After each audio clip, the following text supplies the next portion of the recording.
benvenuti, buongiorno. We are in Italy, yes, for the Tour de Suisse 2026. This is the first stage of 5 this year. Last year we had 4, this year we got 1 more to align with the guys, and they are racing this afternoon. The women are racing this morning. We've got a peloton of 93 riders for a start of this 5-day race. It is not an easy start. Well, the start of the stage is actually easy, but then it becomes rather punchy. First, an overview of the 5 stages. Tomorrow we go to Italy, to Locarno on the big lakes there. Then in Bad Ragaz on the border with Liechtenstein and Austria in the east of Switzerland. Then we have a time trial in beautiful Aarburg, which is of course going to be very important for GC. And then a very, very difficult stage on a Sunday around Villars-sur-Olon with the Col de la Croix, and then we are in Romandy, the French-speaking part of Switzerland. So we go all across the country, and today we start in Italy. Here we go. We are in the Valtellina, the valley, and most of the roads are in the valley, but sometimes we go up these hills on either side of the valley. The first part is a rather gentle, with hardly a meter of elevation, wide roads through the town of Morbegno. Then we cross the river Adda and return on the other side of the river. That is actually, the region why we have a valley here, the river Adda. A very punchy little move through Morbegno, and then we go climbing. It's a really difficult climb. The first one is called Buglio in Monte. It's well over 10%. Very technical finale. We have the Tiso kilometer, then another climb called the Triangia, which takes us to the highest point of the stage, 780 meters. Then we go to the Bordighi climb and the very technical finish here in the streets of Sondrio. They only recently asphalted the Bordighi climb, and it is going to be a spectacular finale to this first stage. Here's the profile. As you can see, it's rather gentle in the beginning, but then, most of the elevation that we have today comes in the second half of the stage, in the latter 55 kilometers where we go climbing.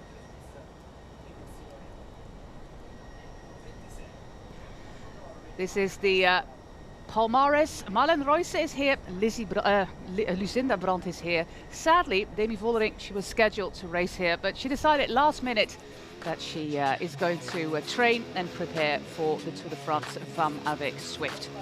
Last year, of course, a wonderful moment here in Küsnacht, where we had the final stage, and the local rider, Marlen Royce, bringing home the overall. On the podium, Demi Vollering and Kasia Nievadoma. We had a joint team presentation yesterday, so the Movistar men and the Movistar women together on the podium. We see Marlen Royce there, the tallest of them all. We have Liane Lippert on the Movistar team, Francesca Barale, Tota Magalhaes, Sara Martin and Lucia Ruiz Perez. And there's the other guys of Movistar with a smiling Nairo Quintana and Enric Mas there as well. This is UAE Team ADQ with Elisa Longo Borghini, winner of the final stage in the Giro d'Italia.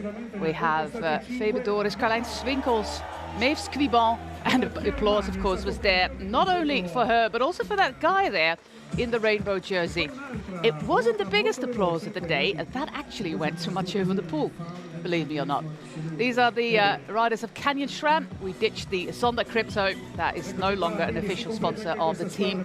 Canyon SRAM here with Kasia Nievadoma, one of the big favorites. Zoe Backstedt, Justina Chaplap, Wilma Antila, Tiffany Cromwell, and Agnieszka Skalniak-Zoitka. I did feel for this guy, or girl, I didn't check, in the mascot suit, because it is a hot, hot day. And yesterday night when we had a team presentation, it was pretty hot as well. Swiss national team there with blonde hair is Ginia Caluori. She is a rider from Chur, so we're going to visit her town on Friday. Very strong team, actually. Jasmine Lichting. The Tour de Suisse is super nice for me. You can imagine it's really something special, and I would like, it's really nice. Yeah, of course, what happened in the last months makes it really a bit difficult, and the Giro also, it's not a boost of confidence, and I came out with quite some struggles in my body, which we try to fix now. I think if it's not the Tour de Suisse, maybe we would wait a bit longer, but I also think if things are better, which we don't really know, I still can be quite good. So yeah, we'll see. Yeah, it's actually very nice. I felt the warmth of the crowd already yesterday at the presentation. It was very nice, and yeah, I hope to see many people on the road, and let's see what the race will bring to us today. Yeah, it's definitely a great course and great racing ahead of us, just because it feels like the course is ideal for a lot of different scenarios, you know, for breakaway, for late attack, for hard finals. So I think that they did really good job selecting the course for fun and exciting racing.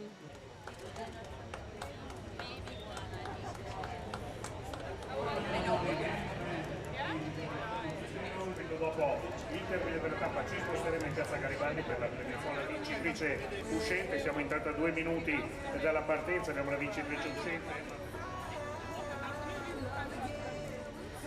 We see the jerseys on the front line. Of course, Steffi Hibbelin, the national champion of Switzerland, Kasia Nevadoma, Elisa Longo-Borghini, and of course the defending champion is there. Start was given there by Arianna Fontana, the Olympic short track speed skater. Very, very active during the most recent Winter Olympics. Beaten mostly by the Dutch, to be honest, by Xandra Velzenboer. But she is from Zondriop, where we are now, and she is an absolute phenomenal athlete. So lovely to see her at the start.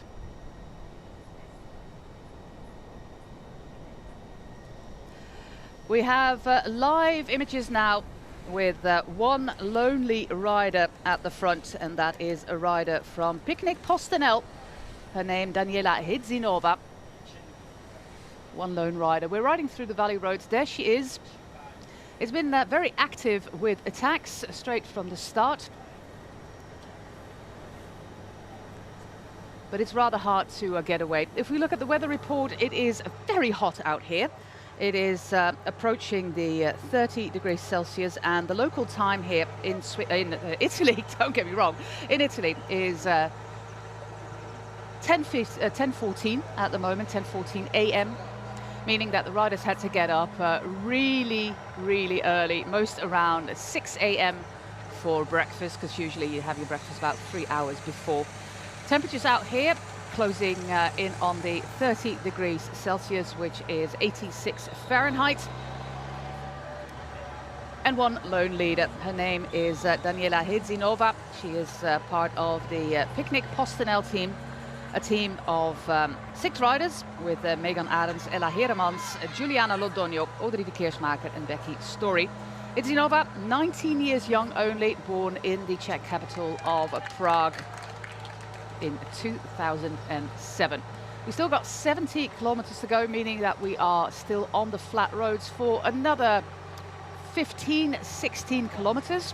Really wide roads here, no traffic of course.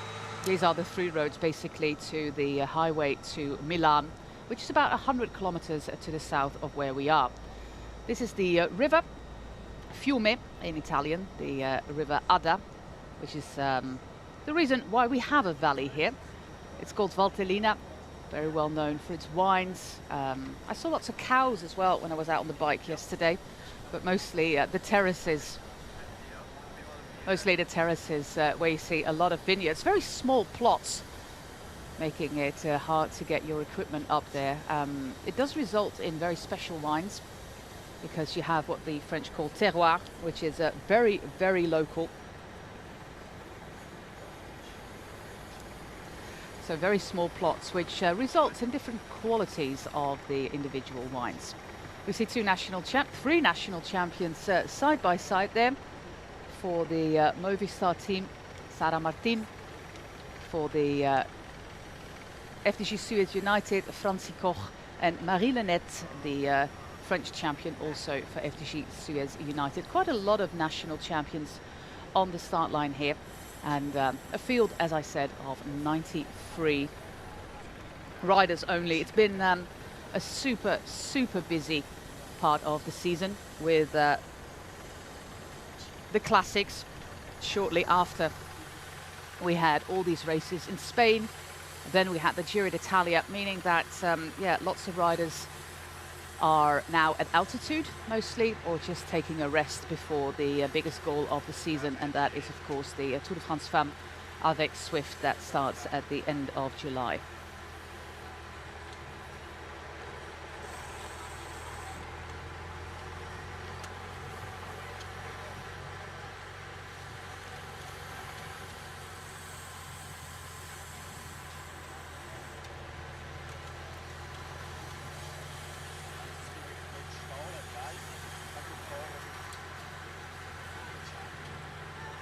We've got 16 teams here, mostly World Tour teams, with Ma Petite Entreprise, the French team, Romitalia Vaiano, and the national team of Switzerland not being a World Tour. Some fly fishing going on there, that person. I would assume the river has trout, but I didn't check.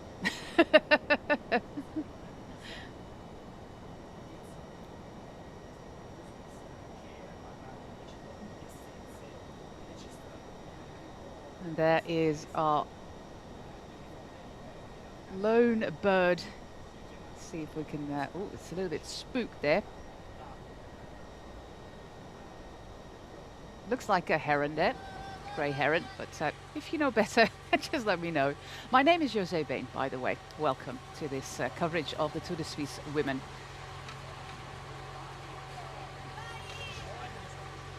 All alone, her gap is going up to a minute at the moment. Daniela Hedzinova.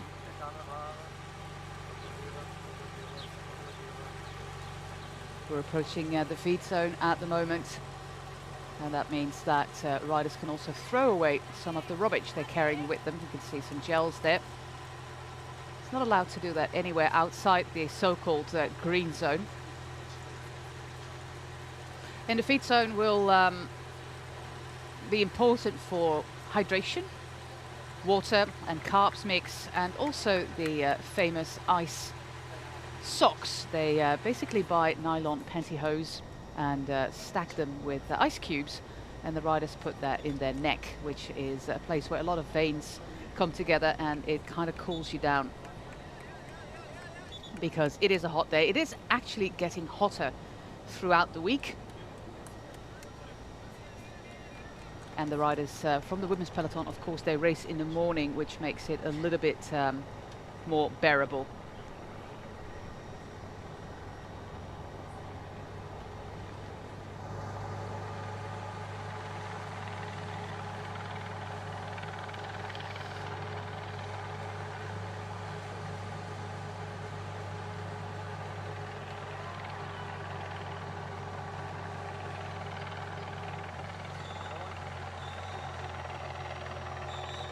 Australian champion Mackenzie Copeland at the front there. Fantastic national kit. Not wearing the white bib shorts, which she sometimes does. She's going for black today for Team Jayco Alula. Liv Jayco Alula. Talia Appleton, very interesting rider for this race. Some good results. She won the Alpes Grésivaudan Classic uphill finish. Shadi Bossou getting herself a bottle and some ice socks.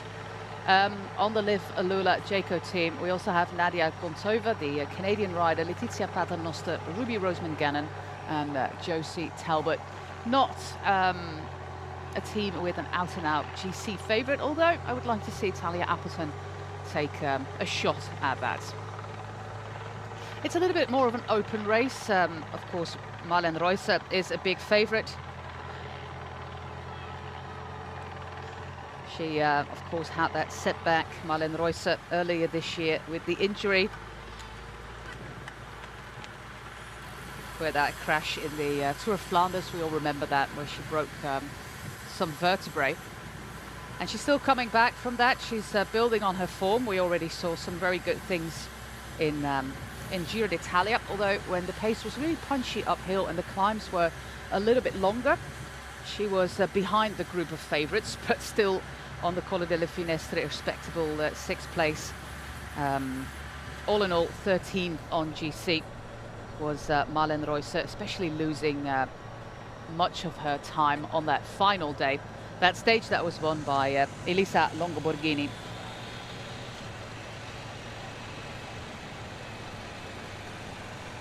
Nobody seems to be in any panic. We're just cruising through the feed zone there, picking up the bottles and the ice socks. It's not a very long stage, although if we look at the stages of the week, 109 kilometers, 105 tomorrow, 120 on Friday, then we have the time trial 23 and 100 on Sunday. So all in all, a hard race, lots of meters of elevation.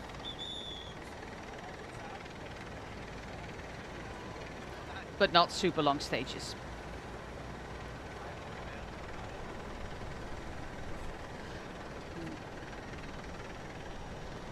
In terms of elevation, this is the second hardest stage. The hardest stage is going to be on Sunday when we have the Col de la Croix on Villars-sur-Olon.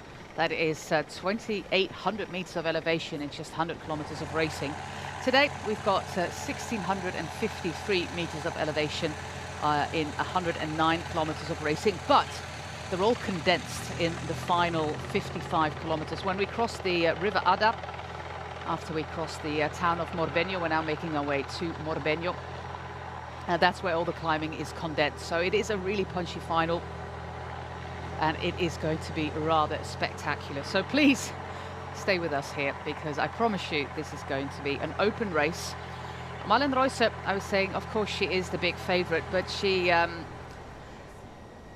still trying to find her shape. We heard that in the pre-race interview.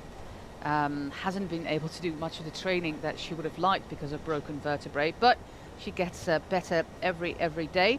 And yeah, of course, as a Swiss rider, she has a little bit extra to perform in front of her home crowd.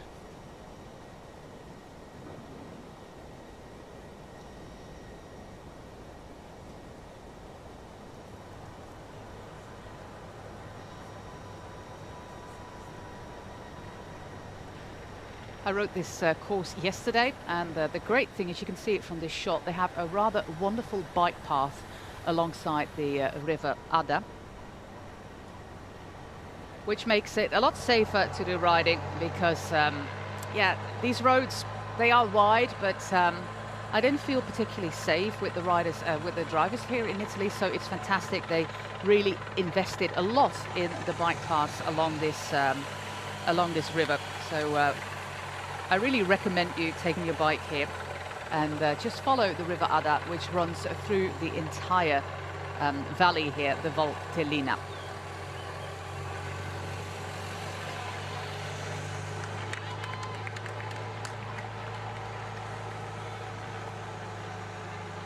The river itself is almost 200 miles long, so we're just over 300 kilometers. It's actually the fourth longest river in Italy, and it doesn't directly flow into the sea.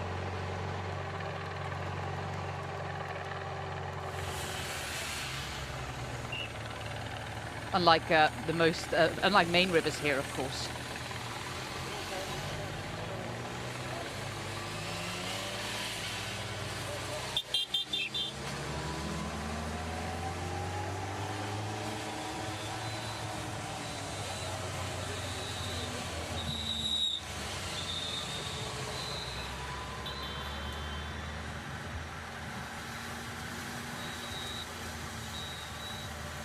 We've got some transfer news coming in here hot, and that is the rider of the Swiss national team, normally riding for the Swiss continental team of Nexetis, Gina Caluori, is joining Movistar. She is a fantastic rider. She already showed that last year, as we are here catching Hidzinova, a rider who actually hated cycling in the beginning and started her career in ice hockey, and competed at a really high level in that. Even got some trial, some offers to come and trial in Canada and in the US, of course, home of hockey. But then COVID hit, and she couldn't play anymore. And yeah, ended up on the bike, first in cyclocross and then in road racing. But yeah, the gap has been closed to Daniela Hidzinova, and the peloton is back together.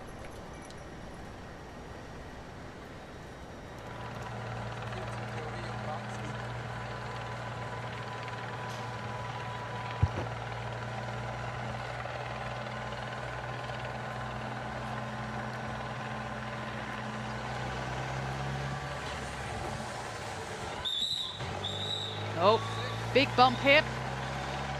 Hopefully everybody coming through there. A lot of riders couldn't do a recon of the final yesterday because hotels were quite far away. So it's not always an easy, logical choice to come and see the final. Oh, this is going to be a little bit narrow here. So a lot of the riders had to go on Velo Viewer, for example, to do a recon of the final, the climbs, lots of hairpins, very technical, and these these passages through town are always something to look out for. Normally, you have a pre-race meeting where the sports directors go through the course on something called Velo Viewer, where you just have Google Maps and all the important and dangerous points are indicated there. It's also indicated where we have the feed zones, for example, where Swannies are and where pinch points are. So always pay attention when you have the teammating. We're in the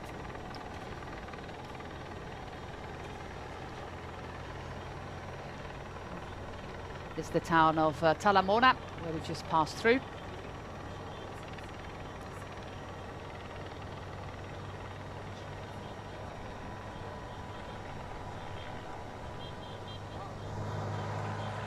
There's Fabioris of UAE Team ADQ getting to the front there. We see Sara Martin, Spanish champion, Lily Williams there for Human Powered Health.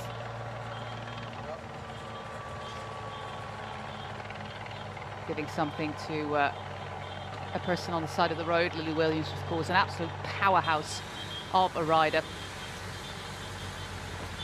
This is Solbjörg Andersson. And more riders getting back to the car to get refreshments. Like I said, it's a really, really hot day.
A little bit of a technical issue for Maëlys Cuibon, winner of stages in the Tour de France Femmes avec Swift. Pace is high there by Human Powered Health in those orange and purple jerseys.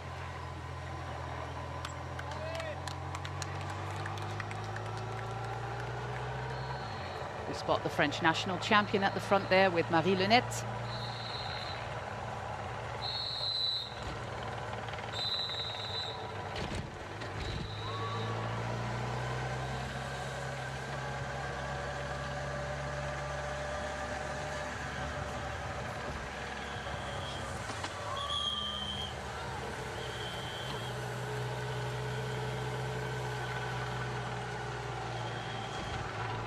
Here we are now. This is our turnaround, so we're now going through the other side of the river.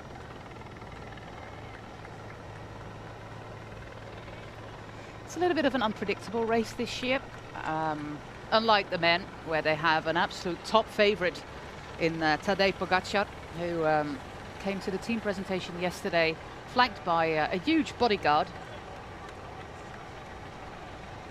because it cannot be easy to beat Tadej Pogačar. got huge cheers, but like I said, the biggest cheers went to Mathieu van der Poel and also to Gino Meder.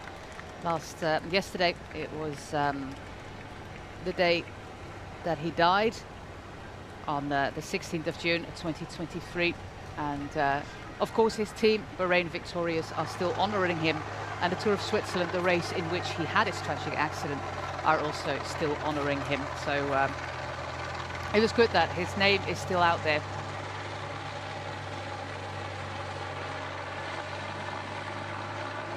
And what I also liked yesterday at the team presentation is that they had joint team presentations. So, for example, Lidl Trek there with Loretta Hansen, but also AG Insurance Soudal together with the Soudal Quickstep team. They had a presentation alongside their male counterparts.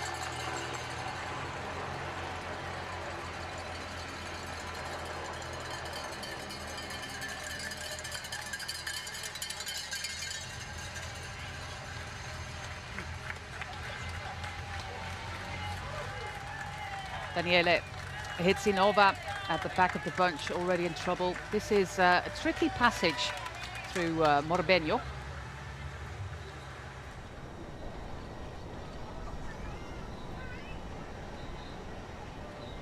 Very narrow roads there, some cobbled pavement.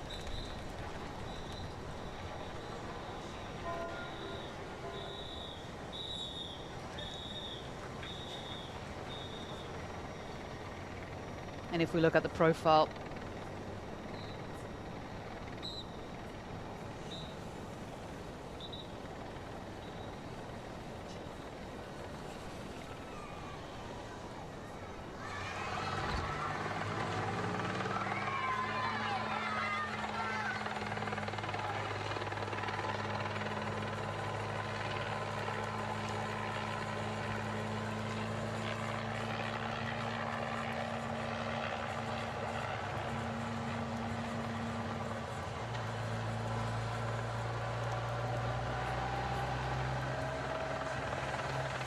and this is now all about getting into position towards the climbs.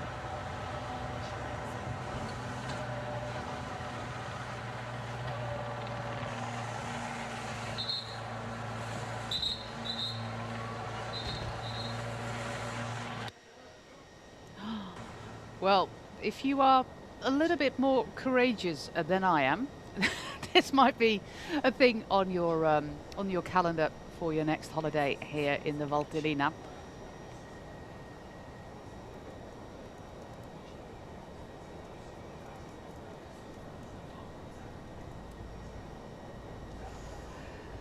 It's called the Ponte Necielo in Italian, the Sky Bridge. It's the highest, what they call Tibetan style suspension bridge in Europe. 140 meters above the stream called the Tartano, and it's 234 meters long. And yeah, we're racing through the Rhetische Alpen, the Rhetian Alps in English. But not for me, to be quite honest with you, but definitely a go-to destination. Look how beautiful it is here. We're bang in the middle of the two mountain ranges. To the north is Switzerland. Here we are racing in Italy.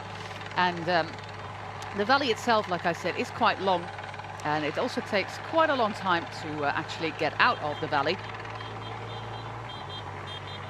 Or you have to go over some very high mountains like the Flügelpass, or the Splugenpass, I mean, or the Passo del Spluga. This is always a tricky section where the coordinators on the motorbikes, the riders who cross off the road, close off the roads, have to pass the peloton. But these are very wide roads now, so it's safe to do so. Like I said, these roads are used to get onto the main motorway to Milan, 120 kilometers from where we're racing right now.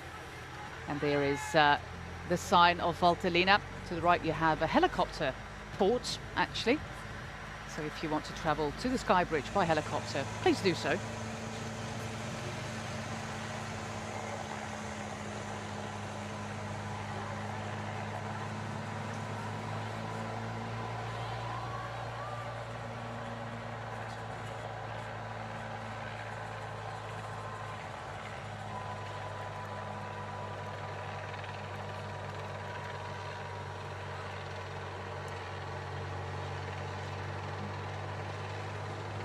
Now we get to the front with Movistar.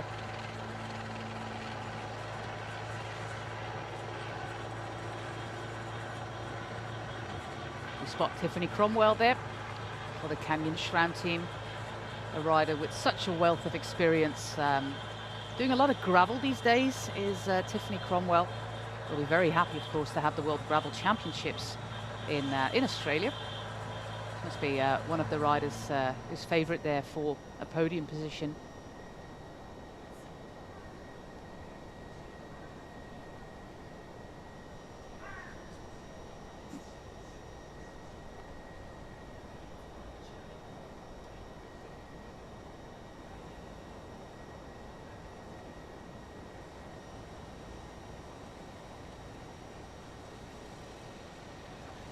Yeah, the Valtellina is really showing its best side today.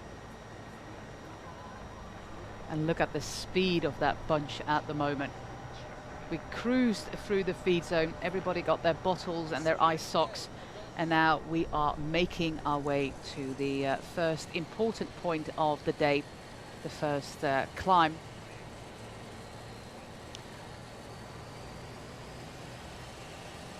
Top of the climb is actually at 48.3 kilometers.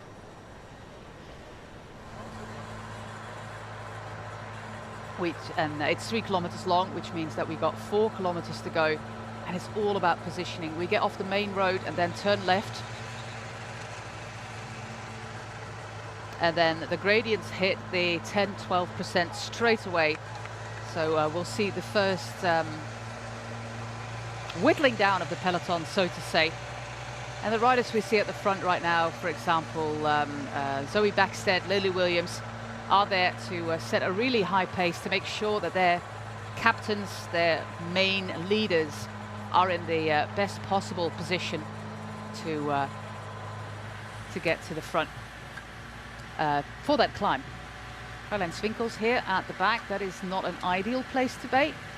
We also find Julie de Wilde, the tall rider, here in orange. And at the back, the French team of Ma Petite Entreprise with Margot Marasco.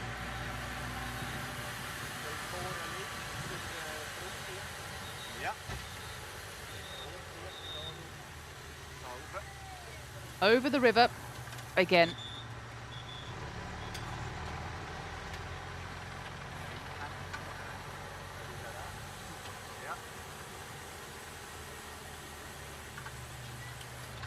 And this is a little bit of a technical section that we're going to do now on smaller roads. We have to go underneath the train tracks, which is a little bit of a pinch point. And then we get onto the bigger roads, and the mountains we see on the background there. That is actually where we're going into the wine region. We're actually doing the wine route, which brings us right into all these terraced vineyards, which are incredibly beautiful. There we go. We're going to race parallel to the train tracks, and at a certain point we have to go underneath those train tracks.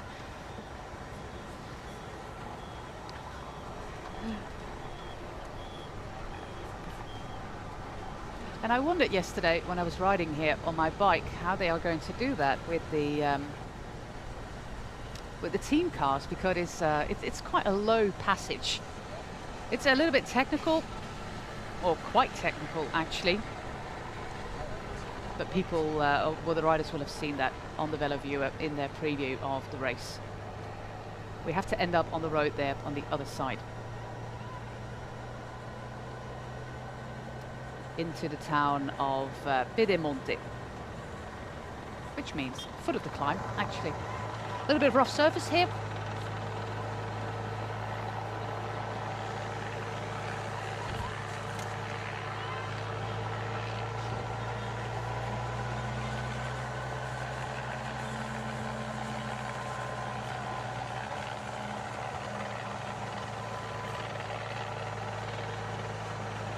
Some very, very experienced riders at the front there, with Loretta Hansen for Lidl Trek, Shadi Boshout for AG Insurance Soudal, and Lily Williams there.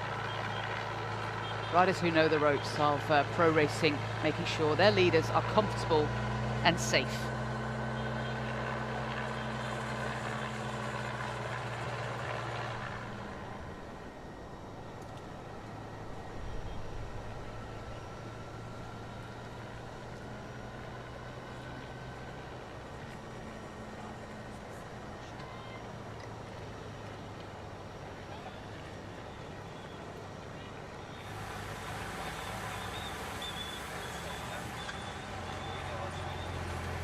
At the back with number 145, the rider in green-blue is a rider from San Marino, Valentina Venerucci.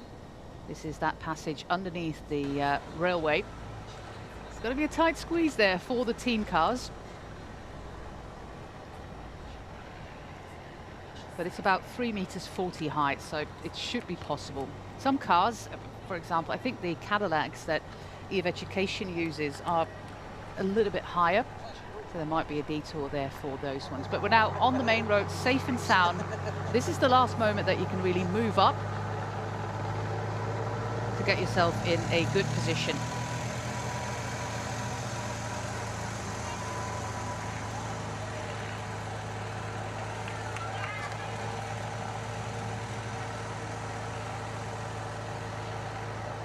Also good to have Kim Lecour back there in the national champions jersey of Mauritius. She's been out for quite some time, missing out on all the classics that she loves so dearly. Of course, winner of Liège, Bastogne-Liège last year. She crashed out in the Tour of Flanders, and the verdict was harsh. It was a fractured wrist. Needed surgery on that. This is only her first race back. She's building up her form, she said to me this morning. Getting ready, of course, for the big goal of the season, and that is the Tour de France Femmes avec Swift, where she won a stage last year. It's good to see that Caroline Swinkels has moved up. And there we go with Marie Lenette, Juliette Berthet of FDJ United Suez not far behind. This is the very fast run-in into our first categorized climb of the day to the small town of Monte, Buglio in Monte. The climb itself, 2.9 kilometers, average 10%.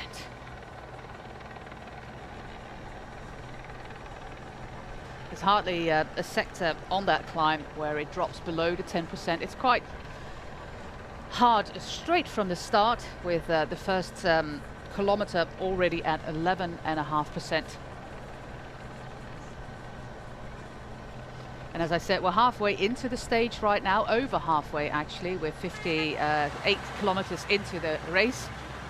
But all the elevation that we have, all 1600, depending on which source you believe, are in these final 50 kilometers. And that makes it a really, really hard one. There we go, a left-hand turn on the roundabout, and then we start the climb. This was our early attacker, Daniela Hidzinova, the 19-year-old from the Czech Republic. She's struggling a little bit from her earlier attacks. And there we go, 10%. There's a sign on the right-hand side of the road, and straight away we will see the big names get to the front. Maximum gradient, 17.4%. Yeah, we do 300 meters of altitude gain in just 3 kilometers. And straight away, riders are in trouble, as expected. It's not a lot to gain here for sprinters, apart from the stage on day 3 on Friday in Bad Ragaz. And with the heat and hardly any wind to speak of, the temperatures out here approaching 90 degrees Fahrenheit, over 30 Celsius, are also going to play a very important role.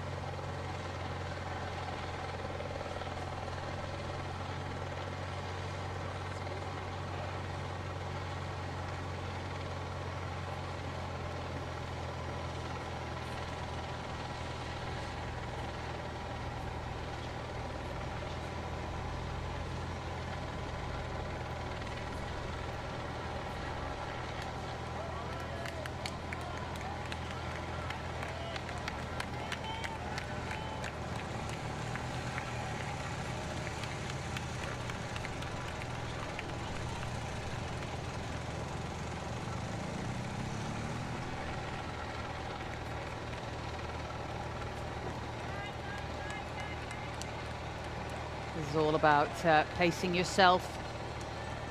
It's not the super high pace that I do expect on the final climb of the day, but still it is causing trouble for many, many riders already.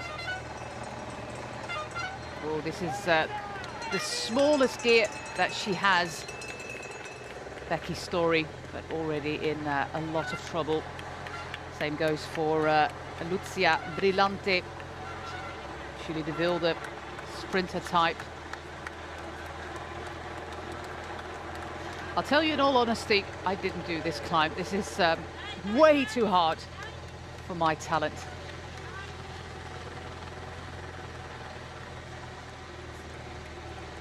And you can see why. It is so steep. Ella Heremans here, the young Belgian rider.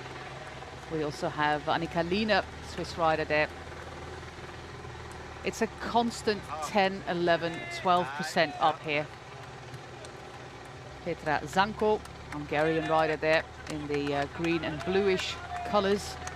We also have Lorena Loy of the Swiss national team. Febe Joris, the young Belgian rider for UAT Mediq. Just ahead of her is Shari Bossout for AG Insurance. But back to the front of the bunch with the likes of Citrine Kerbol of EF Education Oatly. And the top of the climb here in Buglio in Monte is going to take another 1,700 meters. So we're basically halfway, and look how small that group is already becoming. Which is in itself a good thing, because the sets here are really technical. There's lots of hairpins.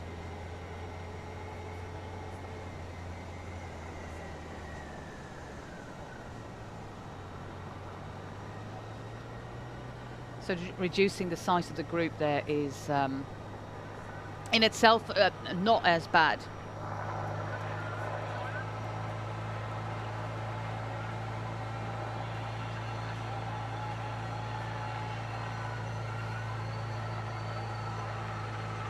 There we see the signs on the side of the road indicating the gradients. And we will have a pretty good indication of who's going to play a role in GC. And also, if the GC has already got a certain kind of mold, kind of shaped a little bit, that means that we could all have a rather open race, for example, tomorrow. So there's all sorts of upsides and downsides about this course, but I find it a very, very interesting course. You see Marlene Royce, she's hardly even breathing.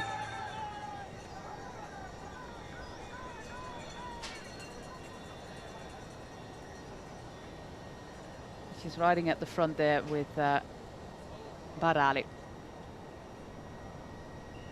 We're making our way to the town of Monte in Buglio, or Buglio and Monte, I should say. First mention of it in the history books was in 1022, over 1,000 years ago. It had a castle that was controlled by the family of Rusca from Como, from the lake where we'll be tomorrow. And in the Second World War, it became famous because they had a so-called free zone, and that meant that local partisan fighters occupied this village and established a self-governing, liberated town. It was 4 days only. It was short-lived, the independent state here, but they have gained themselves a place in history with that free zone. 4 days later, there was suppression from the Nazi regime yet again.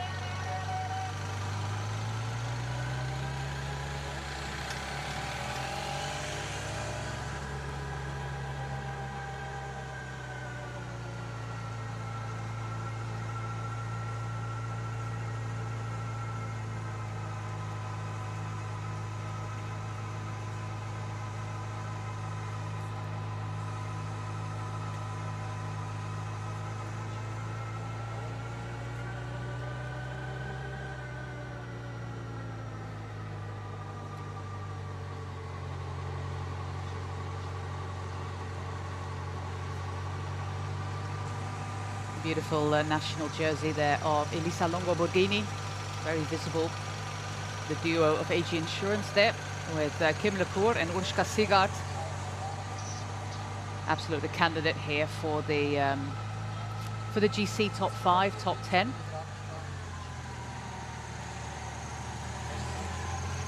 Last year we had Urška Sigart at the start as well. She was 5th in GC, her best result so far. The year before she was 9th in 2023. She was 7th, and in 2022 she was 30th. She's been part of this race since the start.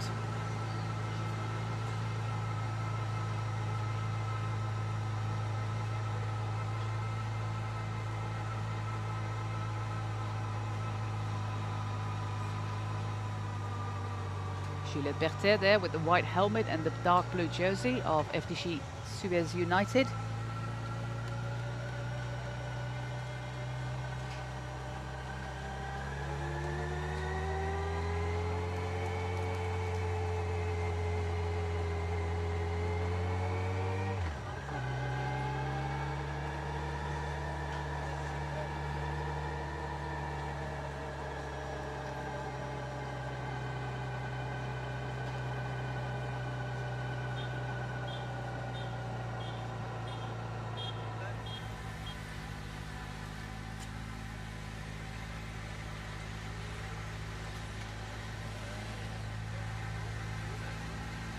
Ja, doe maar erop. 500 meters to go, and look how small the group has become.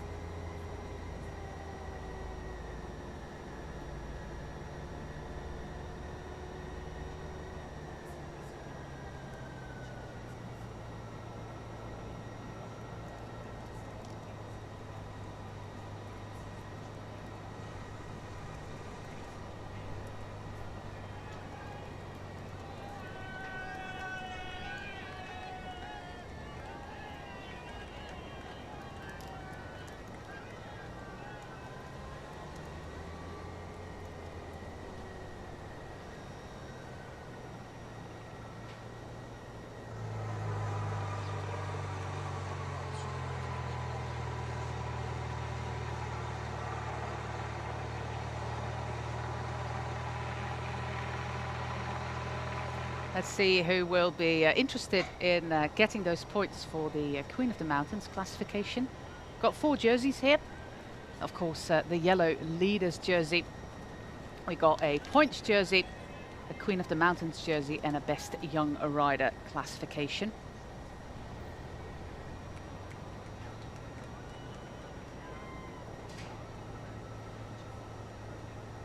If you look at last year, of course, let's see who's going for those points first. Last year, the Queen of the Mountains classification was made by Marta Lach.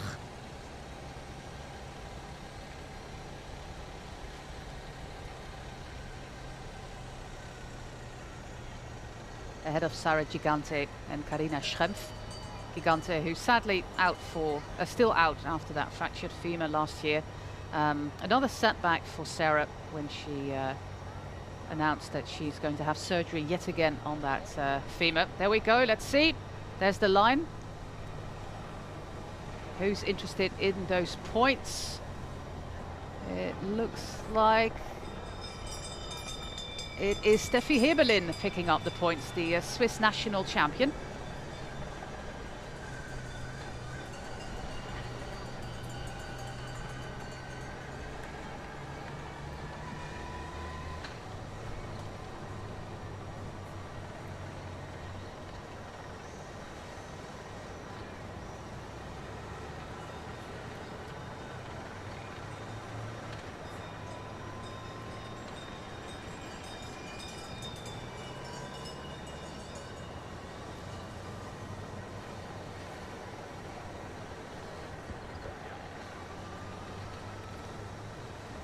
There is Heberlin. Megan Arends picking up some points there as well. We've got 2 more categorized climbs. One of the second category, it's called Triangia, which is, well, compared to what we just did, rather easy 4.2 kilometers, 7%. And then our final climb is another horror, if you're not a climber. It's called Bordigi, just only recently asphalted it. 1.1 kilometers, 11% average. And it is at only 4 kilometers from the line. These are the very technical descents. The same goes for the descent of the Bordigi climb. Hairpins, hairpins, hairpins. And that's where you can really, really make a difference. Look at that, it's stunning.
Absolutely stunning images here. As we make our descent, then we have the so-called Tissot kilometer. 2 sprints in the span of, well, 1 kilometer, which gives you a watch. Sponsored by Tissot, the official timekeepers here.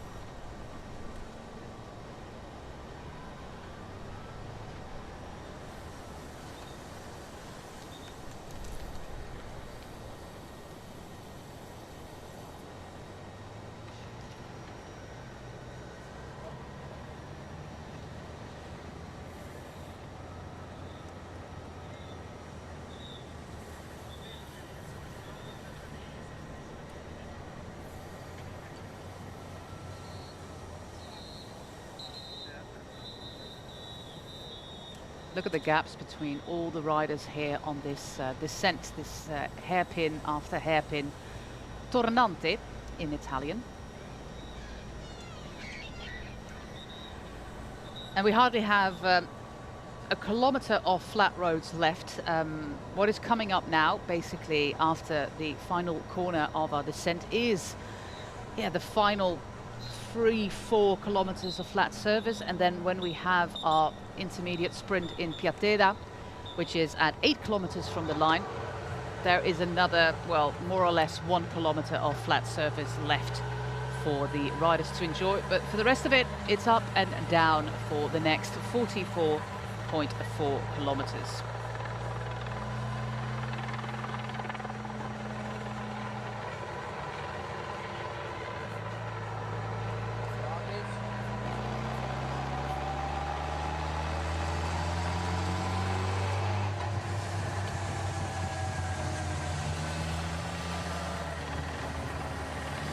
There is Francie Koch,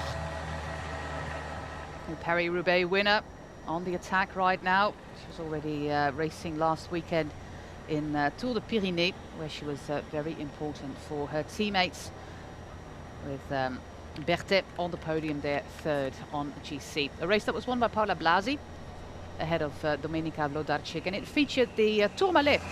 Finish was not on top of the climb, finish was actually down. Absolute dominant win there by Paola Blasi. We also spot Talita de Jong there in the colours of Human Powered Health, Maya Kingma of Aroma Italia, Vaiano.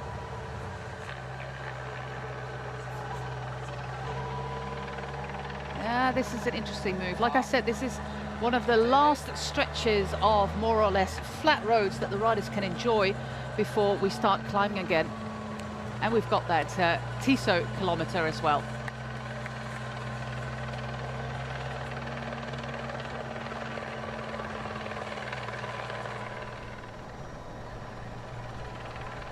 Sara Casasola, cyclocross rider, Talita de Jong, Clémence Latimier, who already did a fantastic Tour de Pyrénées as well, in the top 5 there of GC, after a phenomenal climb of the Tourmalet. Nevadoma, Nienke Finke, some of the riders out there. Looks like Axel Dubois-Prévost as well, half-sister of Pauline Ferrand-Prévost.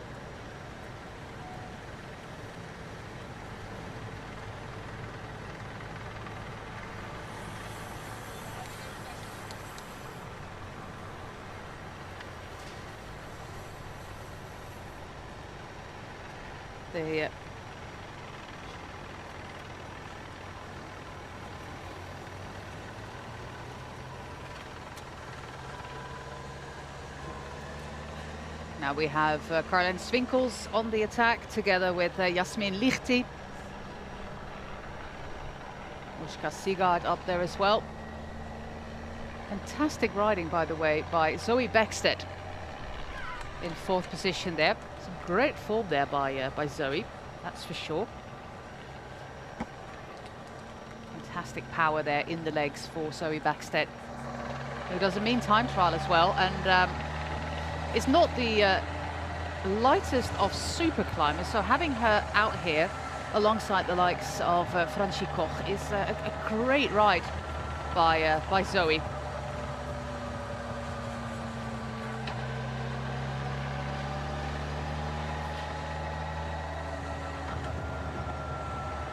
Jasmin Lichty is the rider there, the 23-year-old winner of the Tour of Brittany, Tour de Bretagne in France.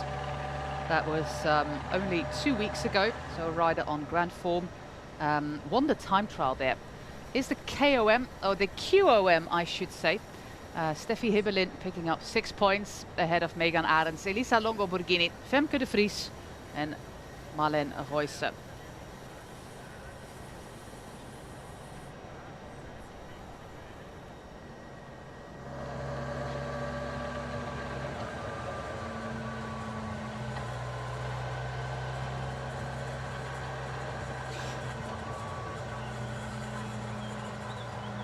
Liane Lippert, her team leader Marlene Royse, is in the 2nd group at the moment.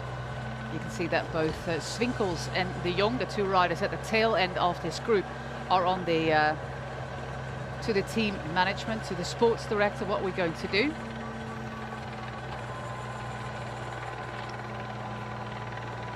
We're now getting ready for the Tissot kilometer. And Caroline Swinkels seems to be interested in getting herself a new watch. We've got 2 sprints in a span of 1 kilometer. That's the first one.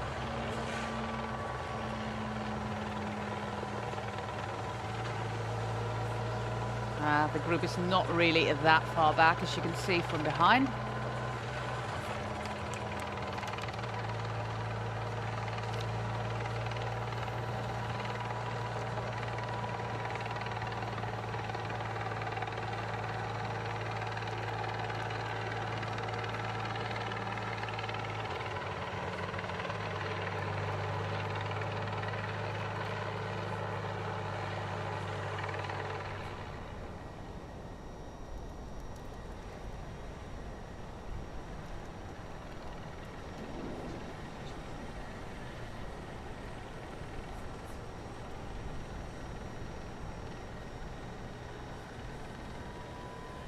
Caroline Swinkels picking up the first points.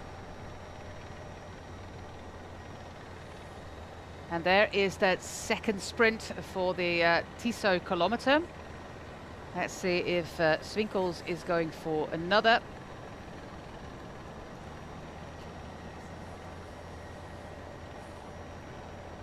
Three, 2 and 1 seconds for the Tissot sprint.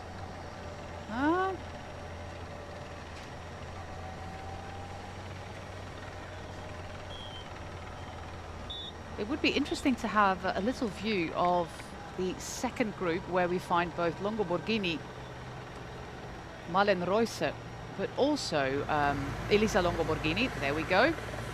And not really that far behind. Also Jara Kastelein here at the back in the orange of 51. But there's nobody really doing much of the racing here. Julia Berthet. So we've got quite a few big stars and challengers for the overall win in this second group. If you would have asked me this morning who the top 5 riders were, Longo Borghini, Nievadoma, Reusser, Berthet and Femke de Vries. And the only rider that we have of those 5 at the front is, at the moment, Femke de Vries of the Visma Lease Bike rider. And a lot of teammates out here as well. So who's actually going to do the work?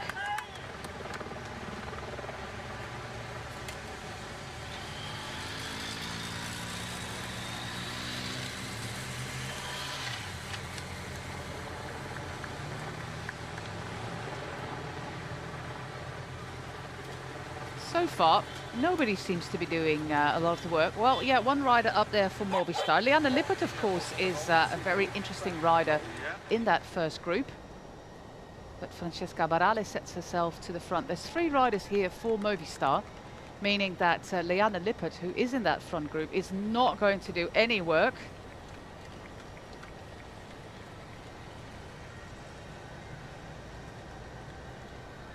AG Insurance Soudal here with Kim Lecour, with Justine Gekire, the Belgian champion, Mauritian champions. Missing out on that first group are Lidl Trek.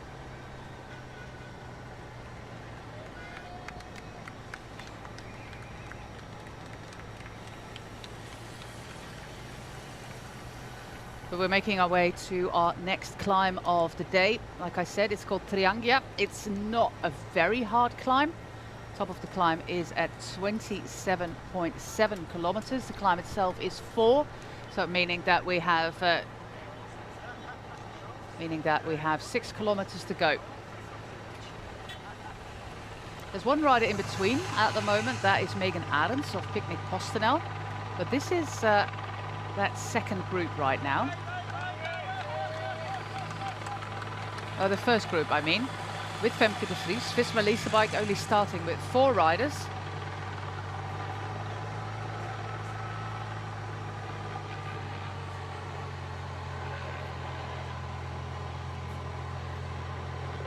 At the moment, Race Radio tells me that the gap between that first group, this group here with Francie Koch, to the peloton is 50 seconds.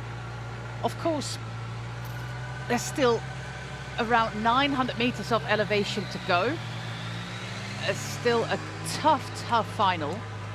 But to have some of the big hitters in that second group is absolutely remarkable.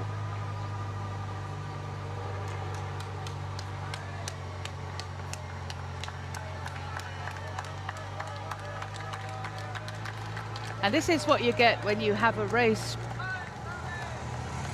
And this is what happens when you have a race where you don't have an out-and-out favorite, and many teams feel like there are opportunities for them. Let me give you the names of the riders at the front. Of Team Movistar, Liane Lippert, the German rider. For AG Insurance Soudal is Urška Sigard.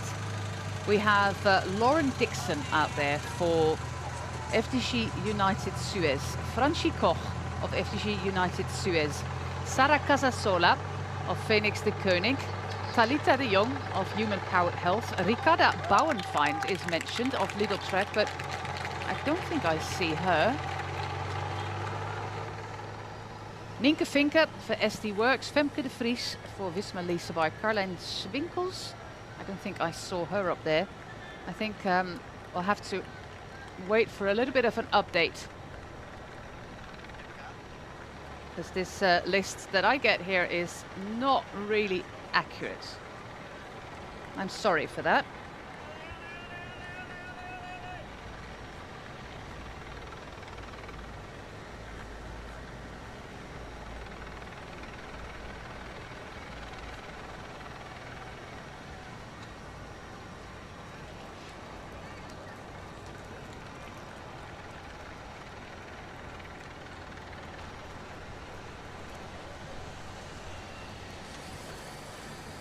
This is Nienke Vinke.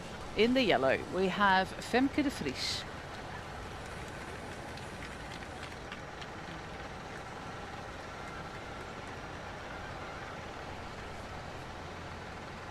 There is Sarah Casasola. Urška Sigard with the blue helmet. Francie Koch, the German champion. Let's see. There is Liane Lippert in the white and blue of Movistar. Carlijn Swinkels for UAE Team ADQ. The rider for the national team is Jasmin Lichty. Talita de Jong in the purple and orange for HPH. Clémence Latimier is the rider for Ma Petite Entreprise there in the white. And there indeed is Lauren Dixon of FDG United Suez. So no rider for Lidl Trek, no rider for EF Education Oatly, and Zoe Backstedt has dropped from that group. But look at that, the gap at the moment to our group of favorites.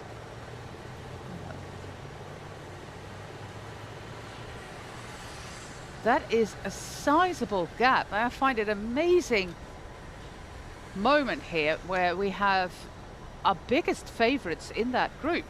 Canyon Schramm, they don't have any riders up there anymore. So work has to be done by Canyon Schramm. Movistar doing the work. They've got a Royce here. They've got Liane Lippert up there. EF Education Oatly, no riders in that first group. But 55 seconds is interesting.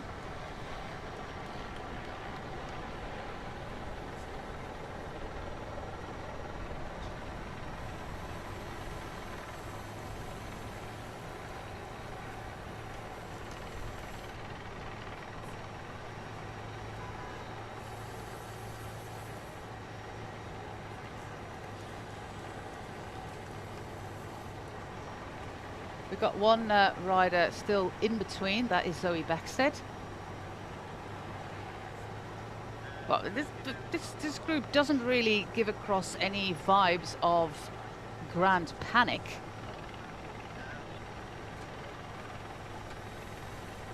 But having so many riders up there, no less than 12, that is a lot. 12 riders, a lot of major teams represented. Very interesting turn of events here.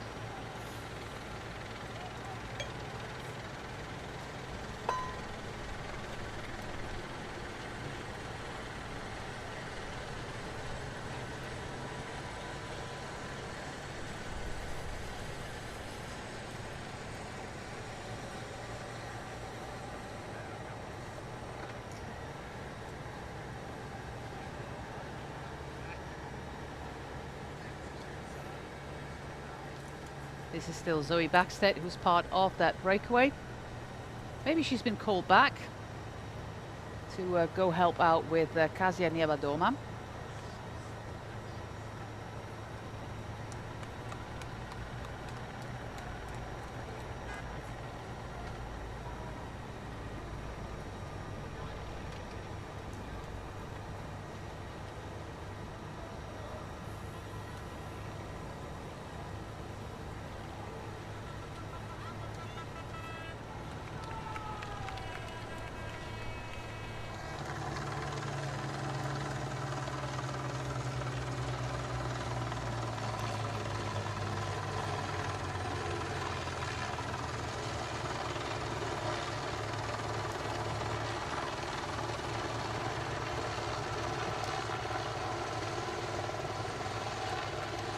Here we start another climb. You can see the names on your screen right now.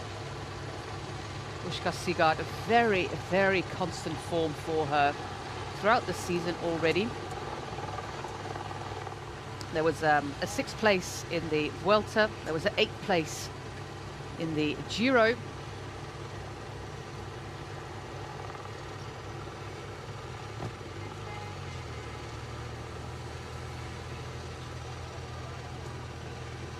FDG United Suez, 2 riders in this group with Lauren Dixon, a rider there in the blue of FDG United Suez, the white helmet, a rider from Edinburgh in Scotland, partner of Sean Flynn, another pro rider, and a rider with a lot of mountain bike experience and a stratospheric rise through the ranks for Lauren Dixon. She signed with this team only at the beginning of this year, was part of the Alba Development Road team, sponsored by the bike brand of Hansling. And yeah, like I said, her rise through the ranks has been meteoric. Lauren Jackson, 26. She said to me this morning that it's something that she can't really believe herself either, how fast everything is going. But yeah, there was a first podium place on the GC in a stage race in Spain, the Vuelta a Extremadura Femenina. Not a super high ranking race, but then she continued with a 3rd place on GC of Itzulia, the Tour of the Basque Country. A very, very hard race. She was 4th in Durango, a very hard one-day race, and then her first Grand Tour, the Giro d'Italia, where she was just out of the top 10 on the GC. But yeah, finished that race in 11th position. Lauren Dixon, the Scottish rider of FDG United Suez, here at the tail end of the peloton. And for her, it's all about discovering what she can do. She's 26 and she's discovering herself each and every day. And the wonderful thing about the team of FDG United Suez is that they do not only count on Demi Vollering. They have so many riders who score victories. Vollering, of course, she won the Giro d'Italia, but they have up-and-coming rider Celia Girit. She won a stage in the Giro. She won Brabantse Pijl. Francie Koch, she won Paris-Roubaix Femme. Of course, Elise Chabet in Strade Bianche. Ali Wollaston, their sprinter, and now the likes of Julie Berthet and Lauren Dixon out here with number 43. It's going to be a race of discovery for Lauren Dixon, mostly because yeah, she's got that big time trial coming up. It's not something that she's done an awful lot, and it is going to be important.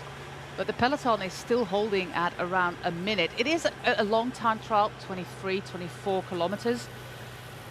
It's not something, like I said, she has a lot of experience in, but she is a rather phenomenal rider.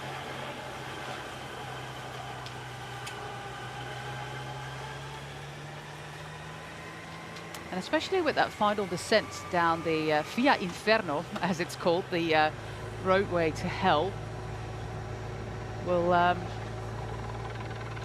we might see some of her mountain biking skills. Same goes for Francie Koch, by the way, the German champion, did a lot of mountain biking when she was a junior. Talita de Jong, former cyclocross world champion. So there's a lot of Sara Casasola, of course, cyclocross rider. There's a lot of skill here in this group.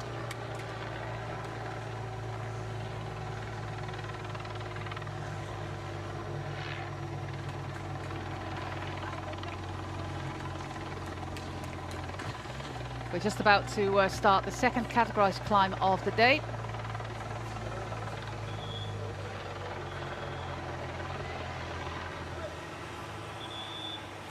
Such narrow roads here. And look at the gradients that these riders are overcoming. Oh, that's going to be a tight squeeze for the convoy. Francie Koch doing the work there for her teammate. FDG United Suez, the only team that's represented by 2 riders up front. Major teams that are missing at the front are Canyon Shran, EF Education Oatly, Lidl Trek and Liv Alula Jaco. And UA Team ADQ. Oh no, they have Karl-Heinz Swinkels up there, of course. Swinkels, who is in a build-up towards the Tour de France. There in 3rd position. The gap is going up and up and up. So the situation, we've got these 11 riders up here. Then Bakstedt is still somewhere in between, and we had that counter-attack by Megan Arends. And then the peloton, according to the race radio, at 1:25.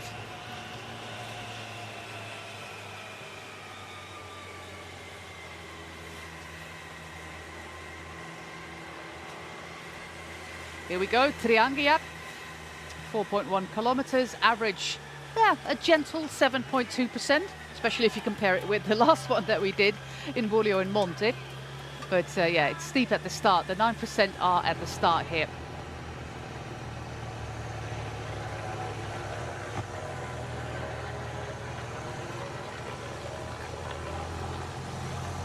Ushka Sigard has got such a steady rise through the ranks, especially since she joined the AG Insurance Sudal team in 2025. And with this, she really sets a fantastic foundation for a good GC. She was 5th overall last year. That time trial is something that she can do well, but I think Ushka Sigard would have preferred a little bit more elevation. It's almost pan flat, the time trial that we're doing on stage 4. This is Megan Arends. Oh, that is a scary thing, those stairs there. Hopefully everybody sees that. They were not indicated as well.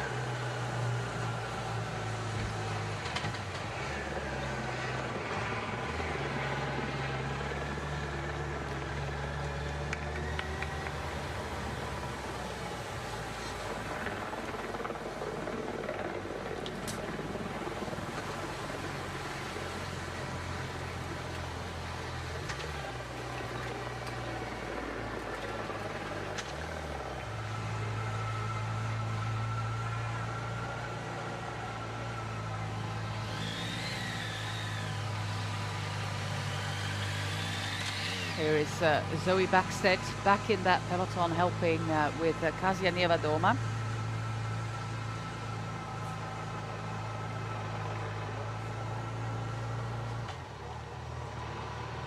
We don't have any riders in between anymore.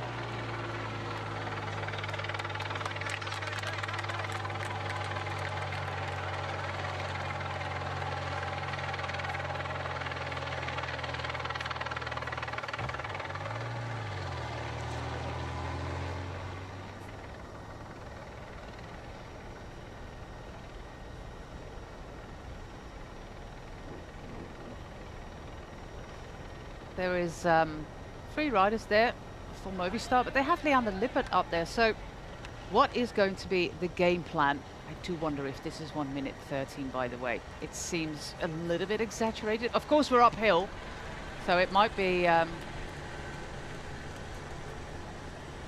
little bit harder to see that it's coming down. And still, that final climb, Bordigi, Via Inferno, the road of hell, is still looming over this group.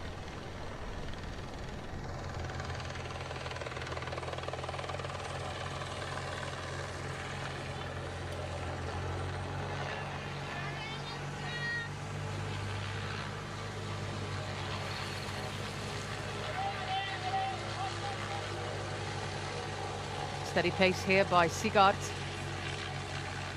Like I said, a very steady rider. She's 29, she will be 30 in December. Engaged to a certain Tadej Pogačar, who's racing in the men's race in this afternoon. Final of the men's race, quite similar to what we have here in the women's race. Although they have the section that we're doing right now basically halfway into the stage, so the Buglio in Monte that we saw and the Triangia that we have right now, and then they have a little detour until ending up in the with the final 10 kilometers, which is the same as the women are doing this morning. We are racing at the fastest schedule, more or less, which is 41 kilometers an hour. Imagine that.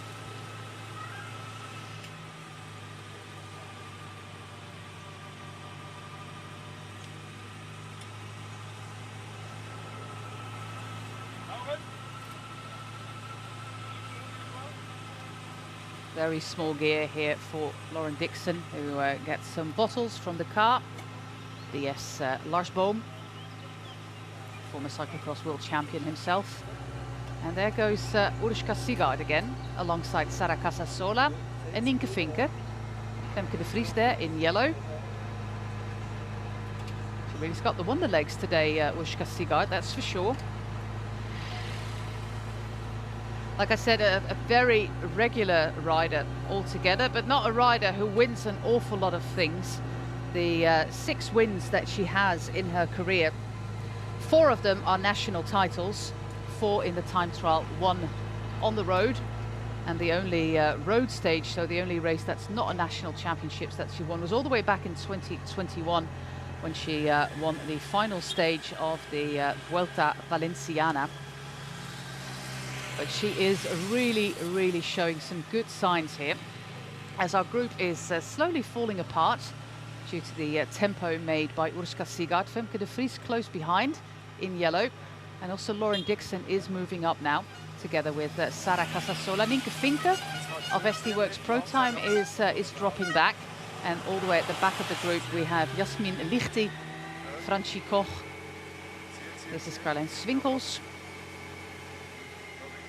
Top of the climb is at 27.2, meaning that we still have well over 2 kilometers of climbing left to do. This is Latimier, Talita de Jong, Liane Lippert and Nienke Vinke. And there are 4 leaders at the moment, with Sigard, Casasola, de Vries and Dixon.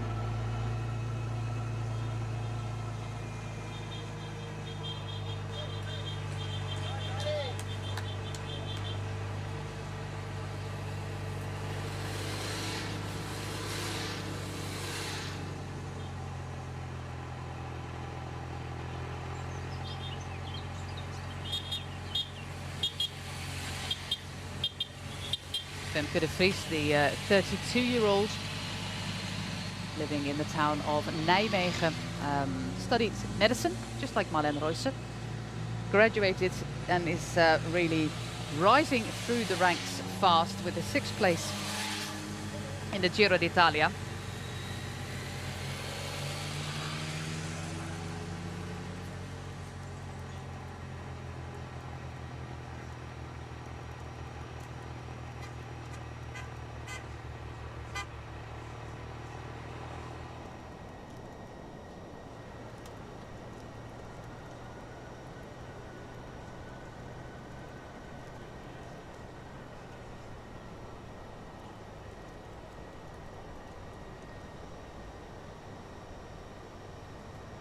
And of course, now that that front group of 11 is whittled down to just 3,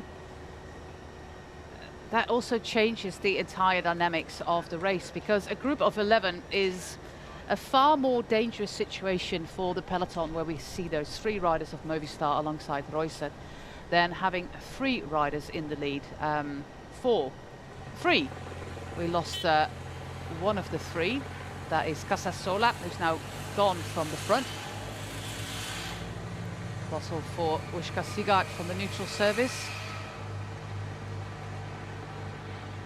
And she has to find a way to get rid of that bottle, waiting for a spectator on the side of the road where she can throw it away. Because if she throws it away outside of a green zone, or not when there's any spectators on the side of the road, you get fined, usually around 200 Swiss francs.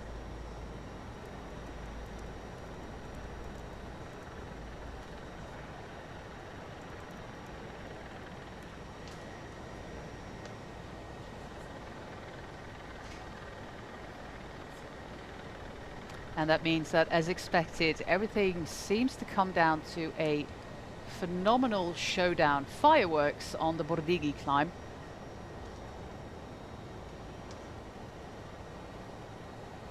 Which starts at around 6.5 kilometers from the line.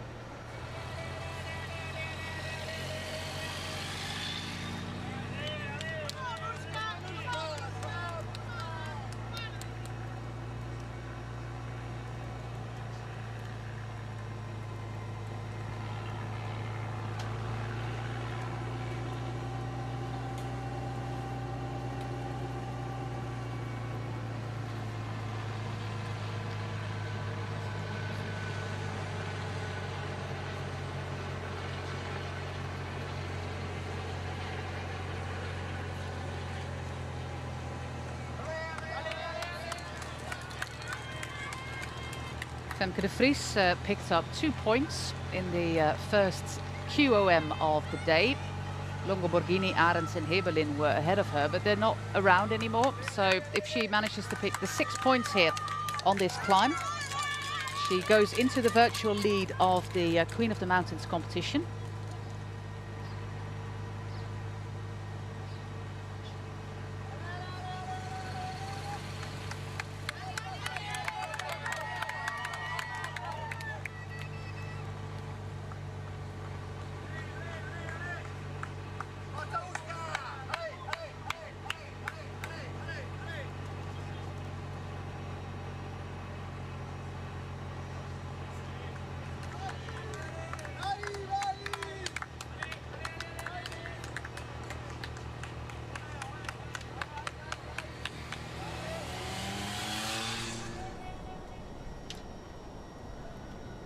.500 meters to go for the Queen of the Mountains sprint. Let's see if Femke de Vries makes a goal of that. The number 6 of the Giro d'Italia GC. All of these riders were very active in the Giro d'Italia.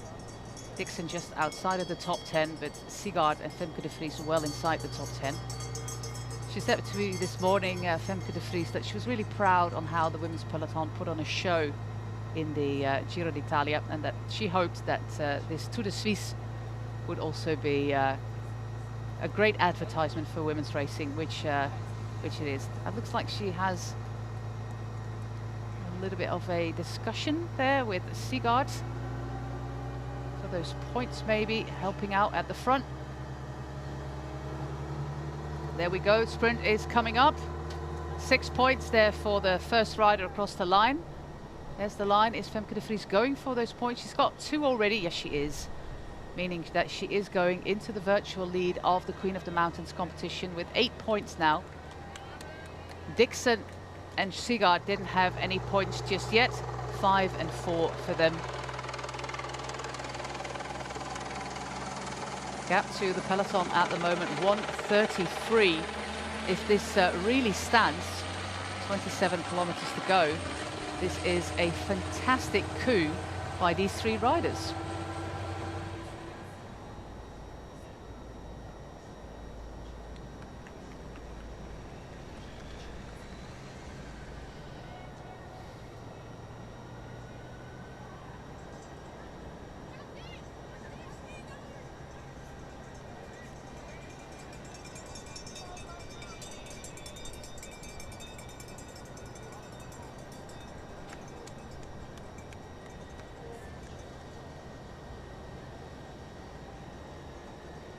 This is Talita de Jong, Leanne Lipperts, Nienke Vinke, Jasmin Lichty. And the gap at the moment around 50 seconds. Latimier is there as well. And the last rider of this 6 is Sara Casasola. And here is the main group, the group with all the pre-race favorites actually. With Marlene Reusser, with Nieva Doma, with Elisa Longo Borghini, with Juliette Berthet. And they're now a minute 40 back on our 3 leaders. This is so unexpected. And Femke de Vries, yeah, she said this morning when I spoke to her as we are catching Lichty here, she said to me this morning that it's quite an open race, not an out-and-out favourite, and yeah, that she loved to race aggressively. And that's exactly what they're showing here.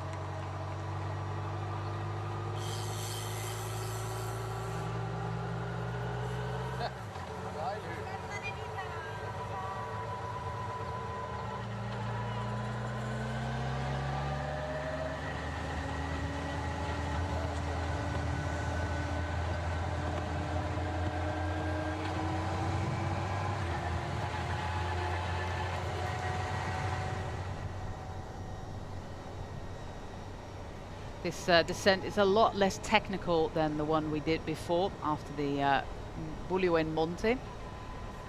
Speeds therefore are much higher.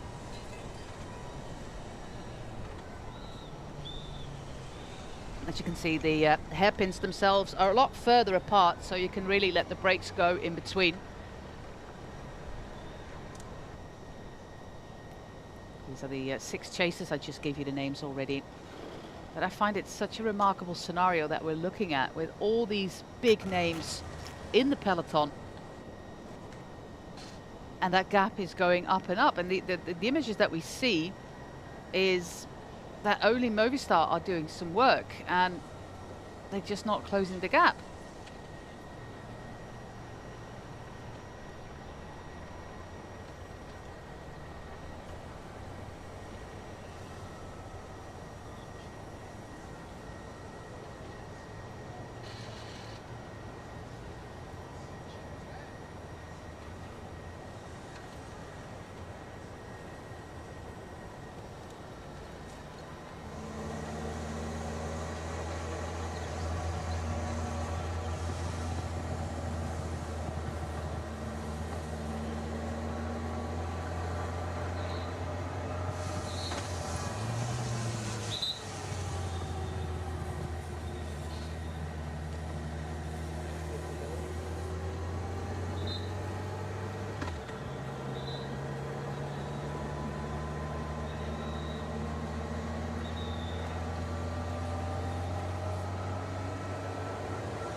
Femke de Vries taking a little bit of a gap there on the descent, but yeah, it is coming back together. We have a short climb coming up in the town of Montagna in Valtellina. It's not a categorized climb, but it is just as steep as the one we just did. It's 2 kilometers, 7.2%, so we have a very fast descent right now. A little bit of an up and down run through the valley, and then we have got the climb up to the Montagna in Valtellina. Valtellina is the valley here.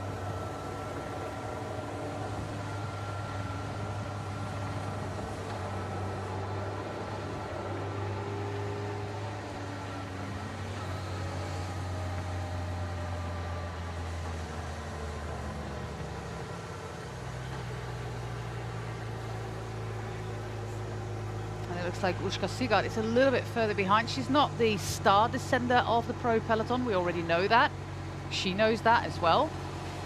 But Femke de Vries is really doing well. Only 4 riders for the team, with Victoria Gladanova, Katarina Zatnik and Sarah Van Dam, the Canadian rider.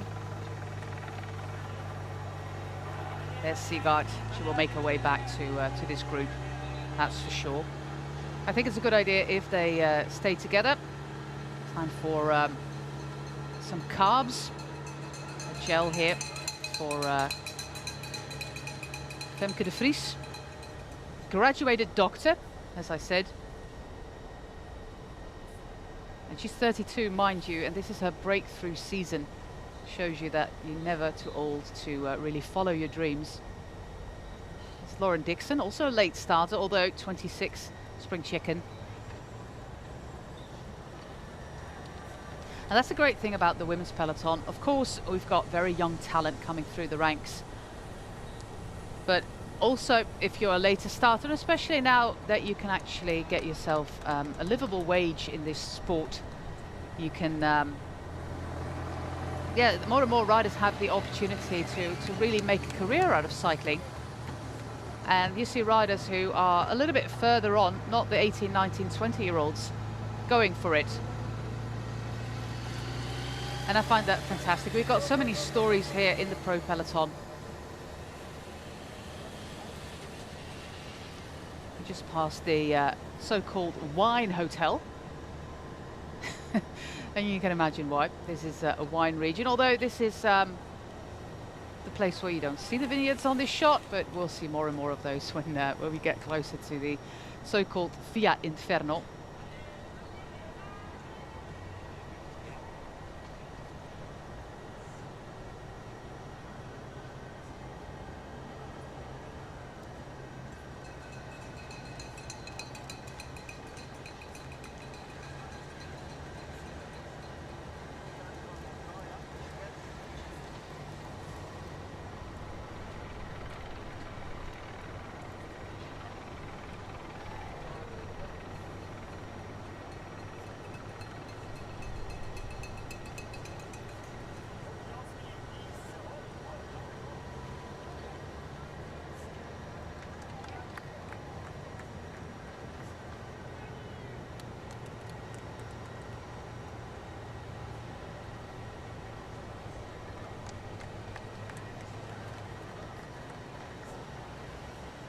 And now this group is getting smaller, with Elisa Longo-Borghini getting to the front. We have Gina Caluore there at the back. Marlene Reusser, yeah, she already said a little bit about this in the pre-race interview, that she is struggling with form.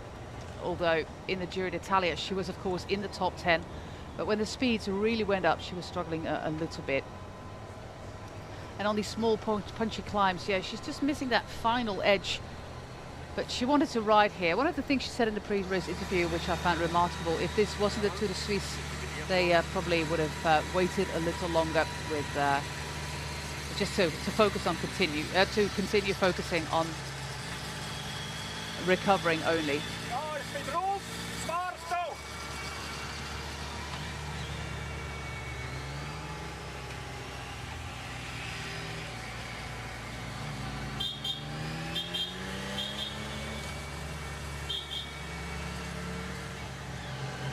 Looks like we finally have got a chase on. Liane Lippert looking back. We can now help with the team, although Reusser was a little bit further back. We also have Magalhães there, the Brazilian rider.